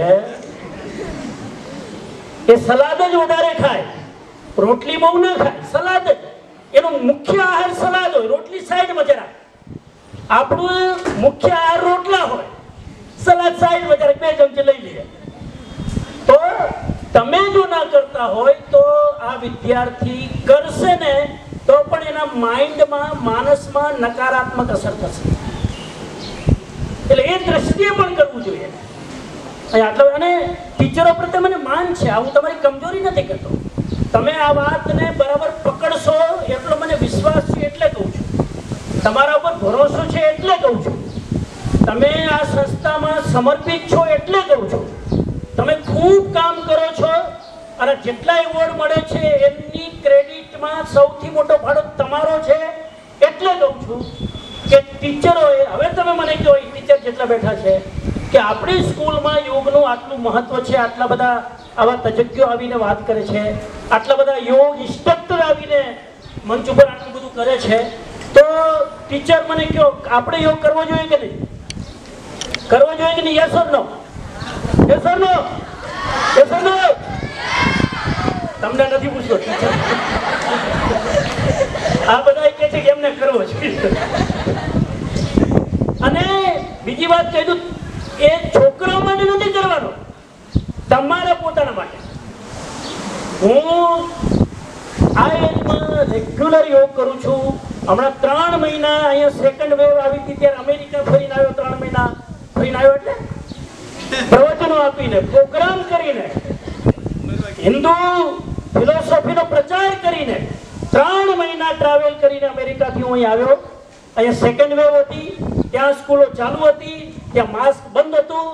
એવી સ્થિતિમાં હું ત્યાં કામ કરીને આવ્યો. ફ્લાઇટમાં જઈએ કેટલા લોકો ભેગા થાય, પણ જેમ ચિંતનભાઈ કીધું, કોઈ ડર નહોતો, કોઈ કોરોનાનો ડર નહોતો. કેમ કે આપણી ઇમ્યુનિટી બરાબર હોય તો ક્યારેક માસ્ક ચૂકાઈ જાય તો ચિંતા કરવાની નહીં. અને આપણી ઇમ્યુન સિસ્ટમ બરાબર ન હોય તો ખાતી વખતે તો ખુલવું પડશે ને, એમાં પેલો આહાર પછી જશે, પેલો કોરોના ઘૂસી જશે. એને ઘૂસવા માટે ક્યારેક તો મોઢું ખોલશો ને. હું એમ નથી કીધું માસ્ક નહીં પહેરવાનું, બહુ ધ્યાન રાખવાનું. માસ્ક તમને બચાવશે, પણ ઇમ્યુનિટી નહીં હોય તો આ માસ્ક તમને કંઈ કરશે નહીં. એટલે એક વાત મારા ધ્યાનમાં આવી એ કહી દઉં કે તમે જ્યારે ગ્રુપમાં હોય ને ત્યારે માસ્ક પહેરી રાખવાનું. કેમ કે કયા બાળક ક્યાંથી આવે છે, કોને મળીને આવે છે આપણને ખબર નથી. હવે તો નાના બાળકો છે, એટલે ખાસ જ્યારે તમે પ્રાર્થનામાં હોય, ક્લાસમાં હોય, પહેરી રાખવાનું. અને હું અમેરિકામાં હતો તો ફ્લાઇટમાં બરાબર એનાઉન્સ કરે, જો તમારું માસ્ક નાકથી નીચે હોય ને તો તમને દંડ પડે. લગભગ ના હું જો માસ્ક નાકથી નીચે જ હોય એટલે મોઢામાંથી જ કોરોના જાય, નાકમાં જ ન જાય. માસ્ક પહેરવાનું સ્થાન છે નાક સુધી, અહીં સુધી માસ્ક પહેરવાનું. તમે જ્યારે એકલા હોમવર્ક કરતા હોય કે ત્યારે માસ્કની જરૂર નથી. માસ્ક સંક્રમણ ન થાય એટલા માટે છે. આખો દિવસ માસ્ક પહેરી રાખવાની જરૂર નથી, ગ્રુપમાં હોય ત્યારે પહેરવાનું. ખ્યાલ આવી ગયો? બાકી તો તમે નહીં પહેરો તો ઘણીવાર ઓક્સિજનની ઉણપ થઈ જાય, પછી આપણા માસ્કની અંદર કેટલા બધા બેક્ટેરિયા થઈ જાય, એના કારણે કેટલા બધા રોગ થાય. એટલે બહુ વિવેકપૂર્વક માસ્કનો ઉપયોગ કરવાનો. બરાબર? હવે ચિંતનભાઈ જે વાત કરી, મને થોડીક વસ્તુ યાદ આવી ગઈ. ખાલી પ્રવચન આપી દીધું, તમે સાંભળી લીધું, પુરુષાર્થ સ્કૂલ આ નથી. હું એવું માનું છું, પ્રયોગ થવા જોઈએ. દીપસિંહભાઈ કીધું ને, મને જ્યારે ખબર પડે ત્યારે હું પ્રયોગ કરું છું અને સિસ્ટમને બદલવાની કોશિશ કરું છું. તો આપણે આજે જેટલી વાત થઈ ને એમાંથી થોડાક પ્રયોગ કરવાના છે. આ સ્કૂલમાં સિસ્ટમ જ નાખી દઈએ. સ્કૂલમાં સિસ્ટમમાં જ આ વસ્તુ આવી જાય. નંબર 1 જે વાતો કરીને એના ઉપરથી જ કહું છું. નંબર 1, ઊભા પાણી પીવાનું નહીં. કેટલા પીવે છે અત્યાર સુધી ઊભા? બધા લગભગ બધા. અહીં તમે જાઓ એટલે પાણી ભરીને ઊભા જ પીએ ને આપણે. પાણી ત્યાંથી લઈને ગમે ત્યાં બેસીને પાણી પીવાનું, ઊભા નહીં. મેં એવું સાંભળ્યું છે, અનુભવ કર્યો છે કે ઊભા પાણી પીવાથી ઢીંચણ ખલાસ થાય. તમારા ઢીંચણ કમજોર થાય ઊભા પાણી પીવાથી. એટલે પહેલી વસ્તુ, આવું થઈ શકે કે નહીં? બોલો દીકરીઓ, બોલો. તમે પાણીનો ગ્લાસ લઈને ગમે ત્યાં જગ્યા મળે ત્યાં બેસીને પી શકાય કે નહીં? બોલો છોકરો, પી શકાય કે નહીં? ઘરે પણ, અહીંયા પણ, ઘરે પણ તમારે ગ્લાસ ભરી બેસીને જ પીવાનું. મમ્મી પપ્પાને કહેવાની જરૂર નથી. તમારે બેસીને 2 દિવસ પીશો ને એટલે તમારા મમ્મી પપ્પા બોલ્યા વગર સુધરી જશે. નંબર 1. નંબર 2, એવું ના થઈ શકે કે આપણો બર્થડે હોય કે બીજા કોઈનો બર્થડે હોય, આપણે બર્થડેમાં શું આપીએ એકબીજાને ગિફ્ટમાં? એટલે આ પુસ્તક કોણ બોલ્યું? પુસ્તક. વાહ, ક્યાં વાત હે. બધા ક્યાં વાત હે. તો પુસ્તક આપે. Very good. પુસ્તક આપવા વાળા કેટલા? Very good. અરે વાહ, બહુ અચ્છા. બેઠો, બહુ અચ્છા, જોરદાર. ક્યાં વાત હે. જોરદાર તાલી. આ હિંમત જોઈએ. લગભગ આપણા દીકરીઓને તો ખાસ, મને માફ કરજો, બર્થડે હોય એટલે 5 ફ્રેન્ડને બોલાવી ચોકલેટ જ પકડાવે, કિટકેટ અને કેક કાપે. બર્થડે મનાવવાની પદ્ધતિ બદલો મહેરબાની કરીને. આ વેસ્ટર્ન પદ્ધતિ છે. આ કઈ પદ્ધતિ છે? બધું ડિસ્ટ્રેક્શન જ બર્થડેમાં. પેલા તો જે આમ એકદમ યુનાઇટેડ હોય ને એને ભારત પાકિસ્તાનની સરહદ બનાવે, એટલે કાપે પાછું આટલું મોટી છરી લઈ. પેલા સિસ્ટમ જ ખોટી. આપણે ત્યાં જોડવાની વાત કરીએ છીએ, તોડવાની વાત કરતા. એટલે આપણે પેલા બર્થડે તોડીએ, પછી હું કરીએ દીવો હળગાવ, કેન્ડલ. હા, એ તો આપણે ત્યાં કેન્ડલનું કલ્ચર જ નથી. આપણે તો ઘીનો દીવાનું કેન્ડલ છે અને કેન્ડલ હળગાવ. પછી શું કરે? 5 જણ બધા આમ ચારે બાજુ રાઉન્ડ ટેબલ પર ભેગા કરે. અરે પછી પ્રાર્થનામાં બોલે તમસો માં જ્યોતિર્ગમય. આપણે બોલવું જોઈએ જ્યોતિર્માં તમસો ગમય. અંધકારમાંથી, બર્થડે એટલે શું? પ્રકાશમાંથી અંધકારમાં જવાનું. દીવો હળગાવીને ઓલવે પાછા. આ બર્થડે સિસ્ટમ આપણી નથી. ક્યાંની છે? આપણી સિસ્ટમ છે બર્થડેમાં. અને આપણે કોણ કે આપણા બર્થડે મનાવવાના હોય? આપણે શું પરાક્રમ કર્યું? આપણે પરાક્રમ જેને કંઈક સારું કર્યું હોય એના બર્થડે હોય. કૃષ્ણ ભગવાનનો બર્થડે હોય, જન્માષ્ટમી, મહાવીરનો બર્થડે હોય, રામનો બર્થડે હોય. આપણે શું બર્થડે હોય? આપણે કંઈક કોઈ મોટું પરાક્રમ કર્યું? ગલીમાં 5 જણ આપણાથી ડરતા હોય કે બર્થડે. સમજાઈ ગયું? અને બર્થડે મનાવવો હોય ને તો એ દિવસે થોડાક પૈસા ભેગા કરેલા હોય ને આપણી પાસે બચતમાંથી, તો એમાંથી કોઈક અનાથ આશ્રમમાં જઈને, કોઈક ગરીબ કોલોનીમાં જઈને, કોઈક પછાત એરિયામાં જઈને આપણે 10 જણ સાથે ભોજન કરીએ અને એ 10 જણને આપણા તરફથી ભોજન કરાવીએ. આ સૌથી મોટો બર્થડે પાર્ટી કહેવાય. કેટલા લોકો કરશે? હું તો ખાલી વિચાર ફેંકું છું. આમાંથી ઘણા પકડશે. પુરુષાર્થ સ્કૂલ એવી છે, આમાંથી છોકરાઓ પકડશે. કેટલા પકડશે? નેક્સ્ટ બર્થડે આવશે ને ગમે ત્યારે જાશે કે આવવાનો જ છે. હા, ત્યારે ચીલા ચાલુ બર્થડે નહીં. Very good. હાથ નીચે. બહુ સરસ. તો આ વસ્તુનું ધ્યાન રાખજો. બીજી વસ્તુ મારે તમને કેવી છે કે હવે કોરોનાની 3rd વેવ ના ભણકારા વાગી રહ્યા છે અને પુરુષાર્થ સ્કૂલમાં હું અવારનવાર જોઈ રહ્યો છું. સ્કૂલ ચાલુ થાય પછી બંધ થાય, પછી ચાલુ થાય. આમ તો બંધ ક્યારે રહી જ નથી. ટ્યુશનના રૂપે, કોચિંગના રૂપે ચાલુ જ હોય છે. પણ આ વખતે રિસ્ક લીધું છે કે નાના બાળકોની સ્કૂલો ચાલુ થઈ ગઈ છે. આજે પહેલી વાર 1.5 વર્ષ પછી, કેટલા વર્ષ પછી? આ છોકરાઓ નાના છે, 1.5 વર્ષ પછી પહેલી વાર સ્કૂલમાં આવ્યા છે. હવે એને પૂછો તમે કે સ્કૂલનું મહત્વ કેટલું, હવે સમજાવવું પડશે. ઘણા તો રાજકોટમાં મને મેસેજ કરે, સર સ્કૂલ ક્યારે ચાલુ થશે? સર આ વખતે નવરાત્રી ઉજવાશે કે નહીં? સર આ વખતે આમ થશે કે નહીં? ઘરે રહી રહીને કંટાળી ગયા. હવે છોકરાને લાગ્યું કે સ્કૂલ ન હોય તો આપણું ભવિષ્ય નથી. એટલે આ ફરી સ્કૂલ ચાલુ થઈ છે. કોરોનાની વેવ હજુ પણ પ્રાર્થના કરીએ આપણે બધાએ દ્વારકાધીશને કે ના આવે, પણ ઘણીવાર પ્રાર્થના કરવાથી કઈ સ્ટોપ ન થઈ જાય. આપણા અપલખણ જોઈને આવે. હે, આપણા લખણ જોઈને આવે. એટલે અમુક વસ્તુ બહુ ધ્યાનમાં રાખવાની. 2-4 વસ્તુ કહી દઉં. પહેલી વસ્તુ એ છે, કોરોનાથી ડરવાની જરૂર નથી. મગજમાંથી આ ડર કાઢી નાખો. કોરોના વાયરસ કરતા ડર તમને વધારે કોરોનાગ્રસ્ત કરે છે.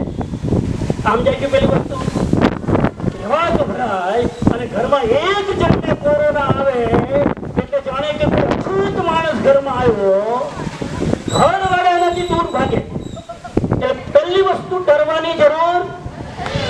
બીજી વસ્તુ એને અંગ્રેજીમાં કહેવાય પેનિક થવાની જરૂર નથી. પેનિક, આ છોકરા મોટા છોકરીઓ છોકરાઓ પેનિક સમજે? આમ ઘરમાં એટલા બધા નર્વસ થઈ જાય, અરે બાપરે, અરે કોરોના.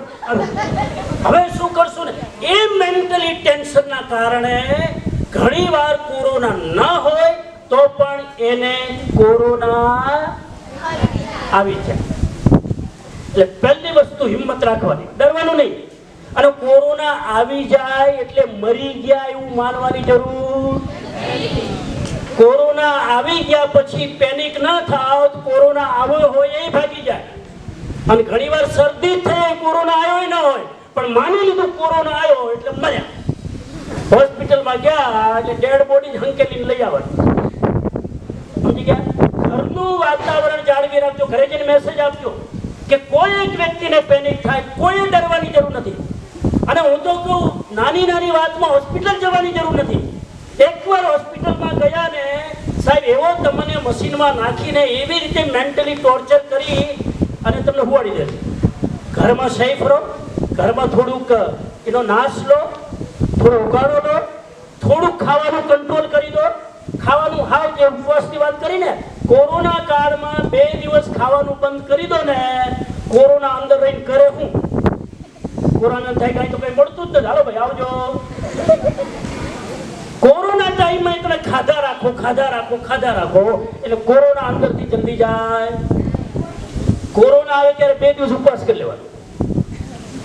ફલાહાર, ફરારી નહીં. ફરારી ગાડી આવે પછી. હા, તો આ એક ધ્યાનમાં રાખવાનું.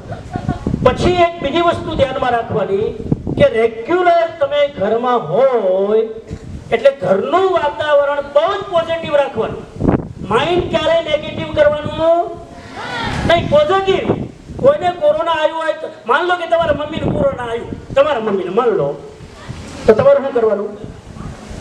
હા, એની સાથે રોવાનું, એની સાથે ધોવાનું. શું કરવાનું?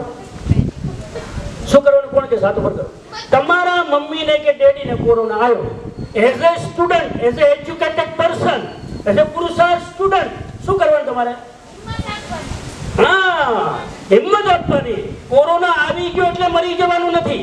કોરોનાની સિસ્ટમ કેવી છે? 4 દિવસ એ નાક મારે અહીંયા, પછી ગળામાં જાય. તમને કેટલો ટાઈમ આપે છે? 4 દિવસ નહીં રહે, એટલે 14 દિવસ ક્વોરન્ટાઇન. કેમ કે ફેફસા સુધી જવામાં 14 દિવસ લાગે. એના પહેલા તમે ક્યોર કરી દો. સમજાય છે? એટલે આવું વાતાવરણ પોઝિટિવ રાખવાનું, ડરથી મુક્ત રહેવાનું, ખાવા પીવાનું ધ્યાન રાખવાનું, પેનિક નહીં થવાનું, નર્વસ નહીં થવાનું, વાતમાં જરાક કંઈક થઈ ગયું હોસ્પિટલ નહીં ભાગવાનું. આ બધી જ વસ્તુ ધ્યાનમાં રાખી. અમેરિકામાં કોરોના થાય, સાહેબ તમે સાંભળી લો, હું તો જોઈને આવ્યો છું. કોરોના થાય એટલે 14 દિવસ ઘરમાં જ ક્વોરન્ટાઇન. વાતમાં હોસ્પિટલમાં જગ્યા જ નથી. 14 દિવસ ઘરમાં જ ક્વોરન્ટાઇન થઈ જાય અને તમે તમારા રૂમમાં રહો, સ્પિરિચ્યુઅલ ડેવલપમેન્ટ કરો, સારું વાંચો, સારું વિચારો, ધ્યાન કરો, યોગ કરો. કેટલા એવા લોકો છે સાહેબ, પેપર વાંચતા હોય તો કોરોના આવ્યા પછી કપાલભાતિ અને અનુલોમ વિલોમ પ્રાણાયામ કર્યું અને 14 દિવસની અંદર કોરોના રવાના કર્યું. કોરોના ભગાડવા માટે હોસ્પિટલ જવાનું કે યોગ કરવાનું? શું મરેલા બોલો છો? હા, હવે આજનું નવું સૂત્ર અપનાવો. કોરોના કદાચ આવી જાય આ ત્રીજી વેવમાં, હવે તો બધાનું એન્ટીબોડી એવું રેડી થઈ ગયું કે આવશે તે ચિંતા નહીં કરો, ભગવાનને પ્રાર્થના કરીએ. હવે આપણા બધાના બોડી જેવા થઈ ગયા, 2 વાર, હવે 3 વાર, હવે આટલી વેવ આવી ગઈ, એમાં જો બચી ગયા, હવે ત્રીજી લહેર વળી શું કરશે? મેં પૂછ્યું કેમ છે? તો કે લહેરમાં. મેં તું કઈ? તો કે ત્રીજી. હા, એટલે હવે તો લહેરનો અર્થ લોકો આવું કરવા લાગે, કઈ લહેર? તો એટલા માટે આ ધ્યાનમાં રાખવાનું. અને છેલ્લી એક મહત્વની વાત, રોજ પુસ્તક બહારનું, પાઠ્યક્રમ બહારનું, કોર્સની બહારનું કંઈક સારું વાંચો.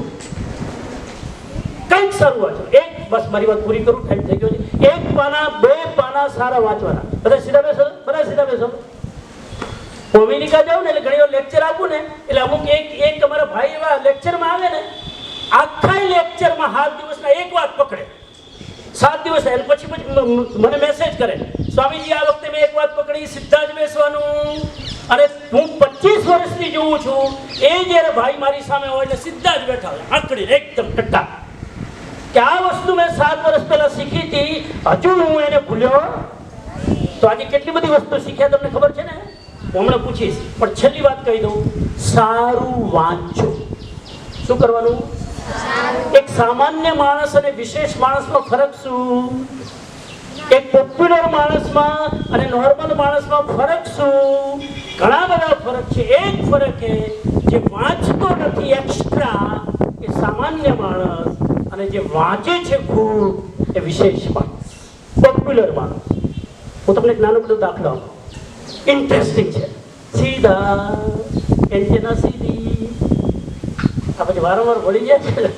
હા, છોકરાને મેં પૂછ્યું સીધા બેસવાનું, તો કે ચોક્કસ સર. પછી મેં પૂછ્યું ક્યાં સુધી? તો ક્લાસ પૂરો થાય ત્યાં સુધી.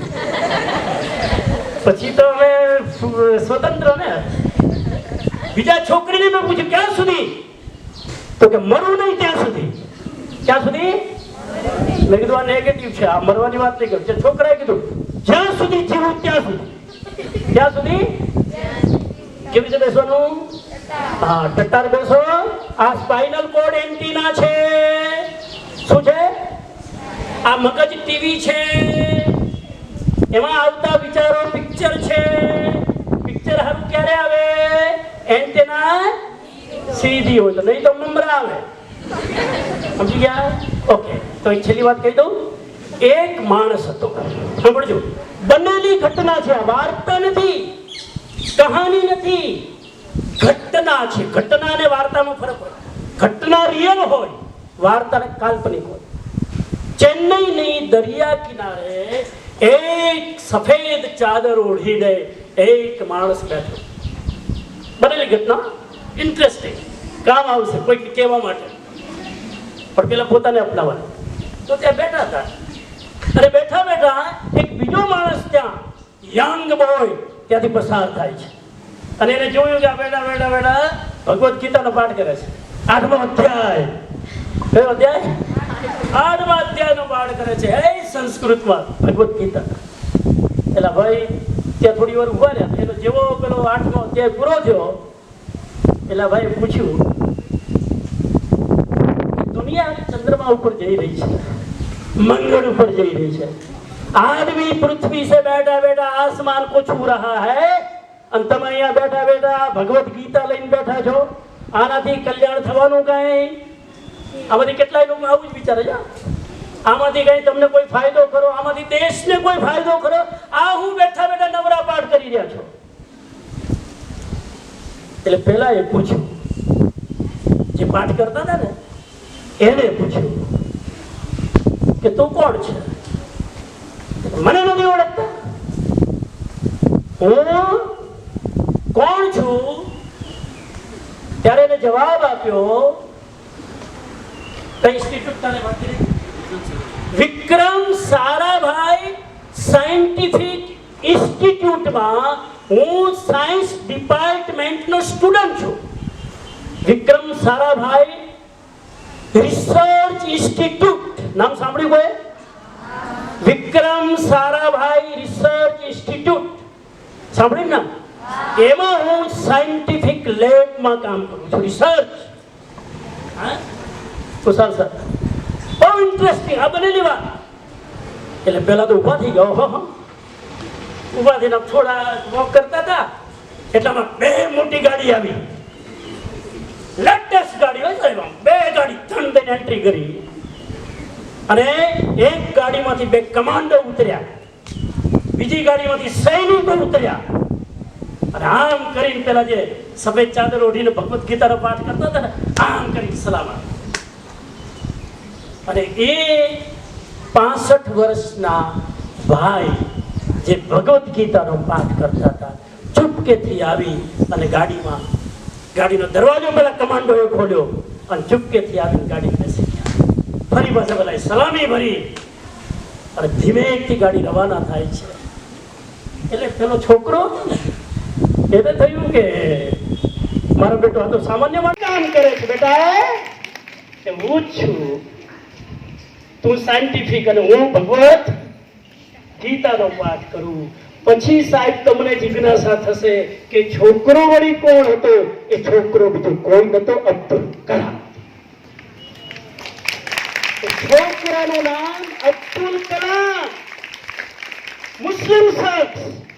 અને આ વાત જ્યારે ઘટના બની સાહેબ, અબ્દુલ કલામ એની બાયોગ્રાફીમાં લખે છે કે હું ભલે વૈજ્ઞાનિક સ્ટુડન્ટ હોઉં પણ મારી જિંદગી બનાવવામાં જે કામ ભગવદ્ ગીતાએ, વેદાંતે, ઉપનિષદે કર્યું છે એ કામ મારા વૈજ્ઞાનિક માઇન્ડે કર્યું નથી. હું આજે જે કહું છું એ રામાયણ, ભગવદ્ ગીતા અને ઉપનિષદના કારણે છું. એ અબ્દુલ કલામ. ખ્યાલ આવ્યો તમને? અને એના પછી તો સાહેબ હજુ આગળ જઈને કહું, આમ તો કેટલા ખુશ થઈ ગયા. ઓહો, અબ્દુલ કલામ આવી રીતે બનાય. લો, આપણે અબ્દુલ કલામની સ્ટોરી વાંચી લઈએ. પણ અબ્દુલ કલામનું બીજ કેવી રીતે વટવૃક્ષ થયું ખબર હોય નહીં. અને એના પછી અબ્દુલ કલામ સાહેબ લખે છે એની જીવન કથામાં, વાંચજો, મેં મારી જિંદગીમાં માંસાહાર જિંદગી પર છોડ્યું હોય તો એનું કારણ ભગવદ્ ગીતા અને ઉપનિષદ. જિંદગીભર એ જ સમયે પ્રતિજ્ઞા લઈ લીધી, ભગવદ્ ગીતા અને વેદ વાંચ્યા પછી આજથી હું માંસાહાર નહીં કરું. આ જિંદગીનું પરિવર્તન જે સાયન્ટિફિક લેબ ના લાવી શકે, જે એજ્યુકેશન ના લાવી શકે, એ ભારતની આ પ્રાચીન સંસ્કૃતિ વેદ, ઉપનિષદ અને ભગવદ્ ગીતા લાવી શકે. અને એટલે આજે પણ રશિયાની સ્કૂલોની અંદર પ્રાર્થનામાં ભગવદ્ ગીતાના અધ્યાયો બોલાય છે. રશિયામાં જેને અંગ્રેજી અને રશિયન સિવાય આવડતું નથી, એ એકદમ શુદ્ધ ઉચ્ચારણ પૂર્વક ભગવદ્ ગીતાથી ત્યાંની પ્રાર્થના શરૂ થાય. અને આપણે ટ્વિંકલ ટ્વિંકલ લિટલ બોય, આપણે બધા વેસ્ટર્ન થઈ રહ્યા છે.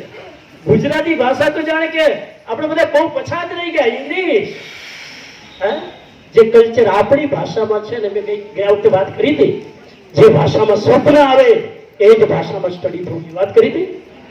તો આ વાત બહુ ઇમ્પોર્ટન્ટ છે. અને બાકી ચિંતનભાઈ ઘણી બધી વાત કરી. એક વસ્તુ, બહુ નાની નાની વાતો કરી નેત્રોપેથીની. એક વસ્તુ, ચાવી ચાવીને ખાવ. ઘણા મેં બાળકો જોયા જમવા બેસે ને 2 મિનિટમાં તો મોડું થઈને ઊભા થઈ જાય. પછી કે આપણે પૂછ્યું કેટલી ભાખરી ખાધી, તો કે 4 જ. 4 કેટલી ખાધી? 2 મિનિટમાં 4 ભાખરી ખાધું. સાહેબ, આ હું પ્રયોગ તમને કહી દઉં, જે લોકોને પાતળા પાતળી થવું છે, જાડા જાડી નથી રહેવું, કોને જાડા નથી રહેવું, પાતળા થવું, જાદુ પર કરો, ડાયટિંગ કરાવે. ચિંતનભાઈ માફ કરજો, ચિંતનભાઈને કહું માફ. ડાયટિંગ કર્યા વગર પાતળા થવાની આજે ટિપ્સ આપું છું. દીકરીઓના આમ ચહેરા પર લાઈટ આવી ગયો, ભૂખ્યા રહીને મરી ગયા, ચક્કર આવી જાય તો વજન ઉતરતું નથી. આ ટિપ્સ આપી દઉં, આપી દઉં, આપી દઉં, બધી જાય વાત ફાઈનલ.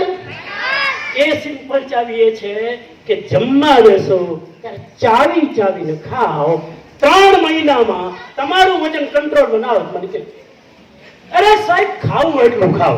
હાલો, આ તમને કોઈ નહીં, ખાવું એટલું ખાઓ. 3 ભાખરી ખાઓ, 5 ખાઓ, પણ કેવી રીતે? ચાવી. આમ જમવા બેસો ને અડધો કલાક લગાડો. શેના માટે જિંદગી? 2 ટાઈમ શાંતિથી ખાઈ ન શકે, જિંદગી શેના માટે? ઘણા તો શાંતિથી જમતા જ નથી. હવે આજથી કકલિયા નાસ્તો કરવા બેસો ને ત્યારે આમ શાંતિ, ભલે થોડું ખાવ પણ શાંતિથી. જીના ગરીબ જૈસા. તો ચાવી ચાવીને ખાવાનું. શું કરવાનું? અને બીજી વાત કરી, આ બધા બેકરી વાળી વસ્તુ નહીં ખાવાની.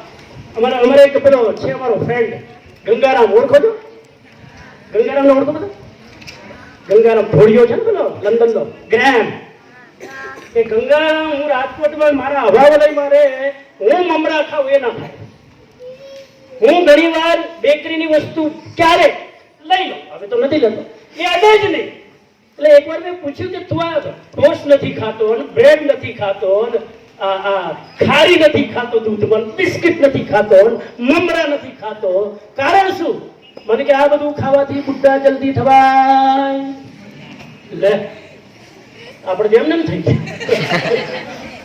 મને કે આ બેકરી વાળી વસ્તુ, બેકરી એને કહેવાય જે ભઠ્ઠામાં પકવવામાં આવે એને બેકરી કહેવાય. શું કહેવાય? આ લોકો ના ખાય, પૂછી લો. આ લોકો ના બ્રેડ, કેટલા લોકો બ્રેડ ખાય? એ ભગવાન, બ્રેડ અમેરિકાના લોકોનો આહાર છે જેનો રોટલા બનાવતા નથી આવડતા. આપણો આહાર નથી. આપણો આહાર તો છે ગરમ ગરમ રોટલી ને ભાખરી. બ્રેડ તો ત્યાં ઠંડો પ્રદેશ છે એટલે બ્રેડ પછી ગરમ કરીને ખાય. આપણે ત્યાં તો તાજું તાજું ભોજન મળે છે. કેટલા લોકો બ્રેડ ખાય છે? હા, ફોર્સ નથી કરતો પણ સમજી લો, પ્યોર મેદો છે. શું છે એમાં? વાત નીકળે એટલે કહી દઉં, 9 ઝેર કહી દઉં. 3 સફેદ ઝેર, 3 કાળા ઝેર, 3 લાલ ઝેર. બોલો પેલા કયા સાંભળવા છે? 3 લાલ ઝેર, મરચા, માંસ, મદિરા, લાલ ઝેર. 3 સફેદ ઝેર, સુગર, સોલ્ટ, મેદો. આ સફેદ ઝેર, સુગર, આપણે વાત કરી ગુલાબજાંબુ, હા લાવો, એટલી બધી સુગર અંદર હોય. હું લગભગ સુગર ખાતો જ નથી. હવે આપણે પ્રોબ્લેમ શું કે આપણે ખાઈને લોકો અચ્છા એટલે એમને ડાયાબિટીસ હોય ને એટલે પણ કેમ ડાયાબિટીસ? આ નથી ખાતો એટલે જ નથી. તો સુગર, સોલ્ટ, ઘણા ઉપરથી શોટ લે હોસ્ટેલ વાળા, આમ સોલ્ટ છે ને ઉપરથી નાખે ભભરાવે. અને મેદો, બ્રેડ, આ બધી વાત કરીને પાણીપુરી બધું મેદો છે, ના ખવાય. ક્યારેક ક્યારેક ઠીક છે, મહિનામાં એકવાર બહાર ગયા લઈ લીધું હોય. અને 3 કાળા ઝેર, ચાય, કોફી, કોકા, એ કાળા ઝેર. તો આ 9 ઝેરથી આપણે બચીએ. તો થોડીક વાત કરી. અને ખાસ કરીને નાના બાળકો પહેલી વાર સ્કૂલે આવ્યા છે, બહુ ઉત્સાહી છે, એમને પણ એમના પ્રત્યે પણ સદભાવના કરું કે બહુ જ કેરફુલ રહે. એ બાળકોના જે ટીચર છે ખાસ બહુ ધ્યાન રાખે કે થોડુંક સોશિયલ ડિસ્ટન્સનું બરાબર વ્યવસ્થિત પાલન કરી. અને હવે ત્રીજી વેવ લાવવી છે કે નહીં તમારી સ્કૂલમાં? હજુ આવશે તો પાછી સ્કૂલ બંધ. હે ભગવાન, હવે તો સ્કૂલ વગર નથી લાવવી ને? નથી લાવવી તો રોજ 20 મિનિટ યોગ ઘરે કરો. ઘરે રોજ યોગ કરો. હોસ્ટેલ વાળા તો કરશે જ, ઘર વાળા કેટલા હવે કરશે બાળકો ઘરે? અને કરો નહીં ખાલી મા બાપને કરો, મમ્મી પપ્પાને પ્રાણાયામ કરો, મમ્મી પપ્પાને એક્સરસાઇઝ કરો. કોરોનાની ગમે એવી લહેર આવે, હું ગેરંટી આપું સાહેબ તમે બચી જશો. બરાબર? તો એનું ધ્યાન રાખજો. આટલા નિયમો પાડી આપણે આગળ વધીએ. અને અબ્દુલ કલામ બનવું હોય તો આ ભારતની જે દાર્શનિક વિચારધારા છે એનો અભ્યાસ કરી. કેટલા સારા સારા પુસ્તક છે. તમારી લાઇબ્રેરી કેટલી રીચ છે. સારું પુસ્તક વાંચો. 1 મહિનો એવો ખાલી ન જવો જોઈએ કે આ મહિનામાં મેં કોઈ સારું પુસ્તક ના વાંચ્યું હોય.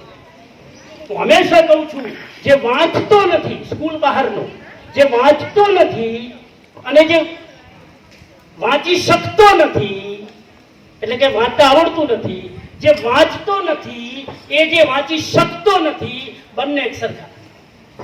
પેલો તો વાંચી જ નથી શકતો. તમે વાંચી શકો છો છતાં નથી વાંચતા, એટલે તમારામાં અભણમાં કોઈ ફેર. બોલો, અભણ થવું છે? વાંચતા રહેજો, ખુશ રહેજો, પ્રસન્ન રહેજો, કોન્ફિડન્ટ રહેજો, ભયમુક્ત રહેજો.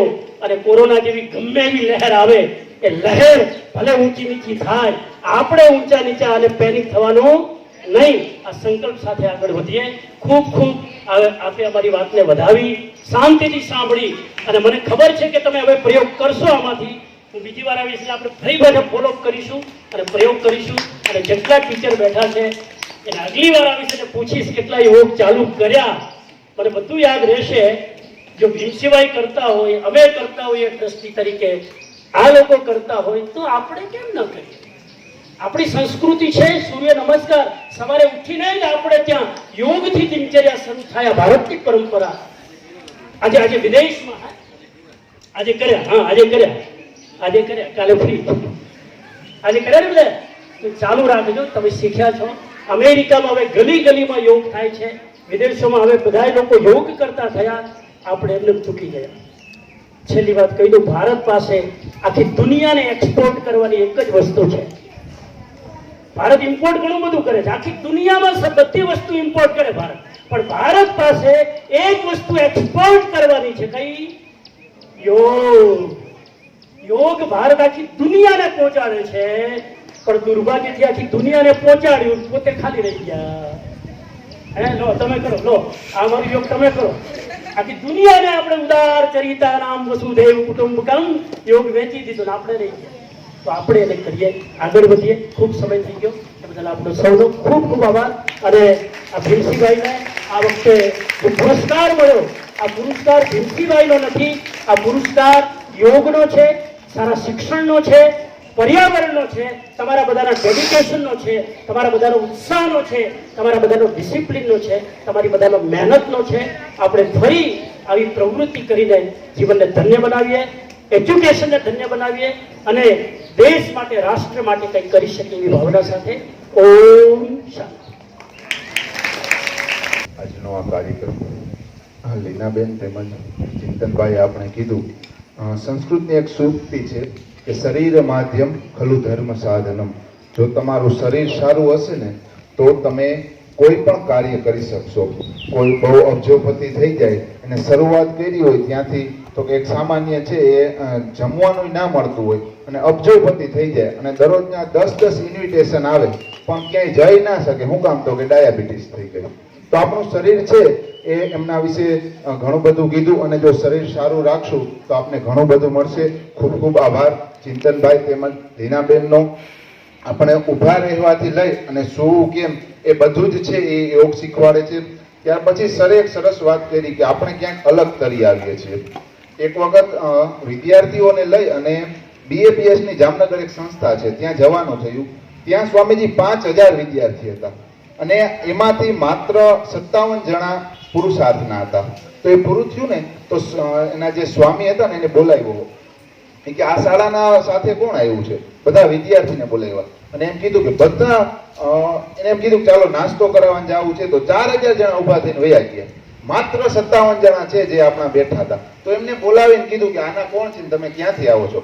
પછી એ સ્વામીજી ભાણવર આવ્યા, 2-3 શિબિર કરી, આપણી શાળાની મુલાકાત લીધી. તો આપણે ક્યાંક અલગ તરી આવે છે. વૈજ્ઞાનિકોનો બધા હોય ને તો એમાં બધા ટોપર હોય, પણ અલગ જાય ને ત્યારે અલગ આવે છે. તો આપણે એમાં ઘણું બધું છે પણ ખૂટે છે, ક્યાંક કરશું. ત્યાર પછી ભમરો છે ને એમાં પ્રજનન શક્તિ નથી હોતી. ભમરો શું કરે છે કે એક ઈડ લઈ આવે, ઈડ લઈ આવે પછી એનો જે માટી હોય ને એના માળા જેવું હોય એમાં રાખી અને એમાં પોતાની જે ચાંચ હોય ને માયરા જ રાખે, માયરા જ રાખે, માયરા જ રાખે. ઈડ છે ને એ એમ થાય કે હું પાછી ઈડ છું તો વળી ચાંચ મારે તો ભમરો બનાવી દઈએ. એવી જ રૂપી આપણી આધ્યાત્મની ચાંચ મારતા રહેતા આપણા આધ્યાત્મવિદ અને આપણા ગુરુ શ્રમણજી છે એ તો હંમેશાને માટે આપણે ઘણું બધું શીખવાડતા જઈએ છીએ. જ્યારે આપણે ટ્રેન નીચે ઉતરે તો એક વખત આવી અને એનર્જી બૂસ્ટ થઈ જાય છે. તો એમનો પણ ખૂબ ખૂબ આભાર ખુશાલ સર તેમજ સર્વે શિક્ષક મિત્રો, અને સૌથી વધુ આભાર વિદ્યાર્થીનો. 1 ધારા 2 કલાક બેસી અને સાંભળ્યા અને આમાંથી જે આપણે શીખ્યા છીએ એનું અનુકરણ કરીએ. અસ્તુ. જય હિન્દ, જય ભારત.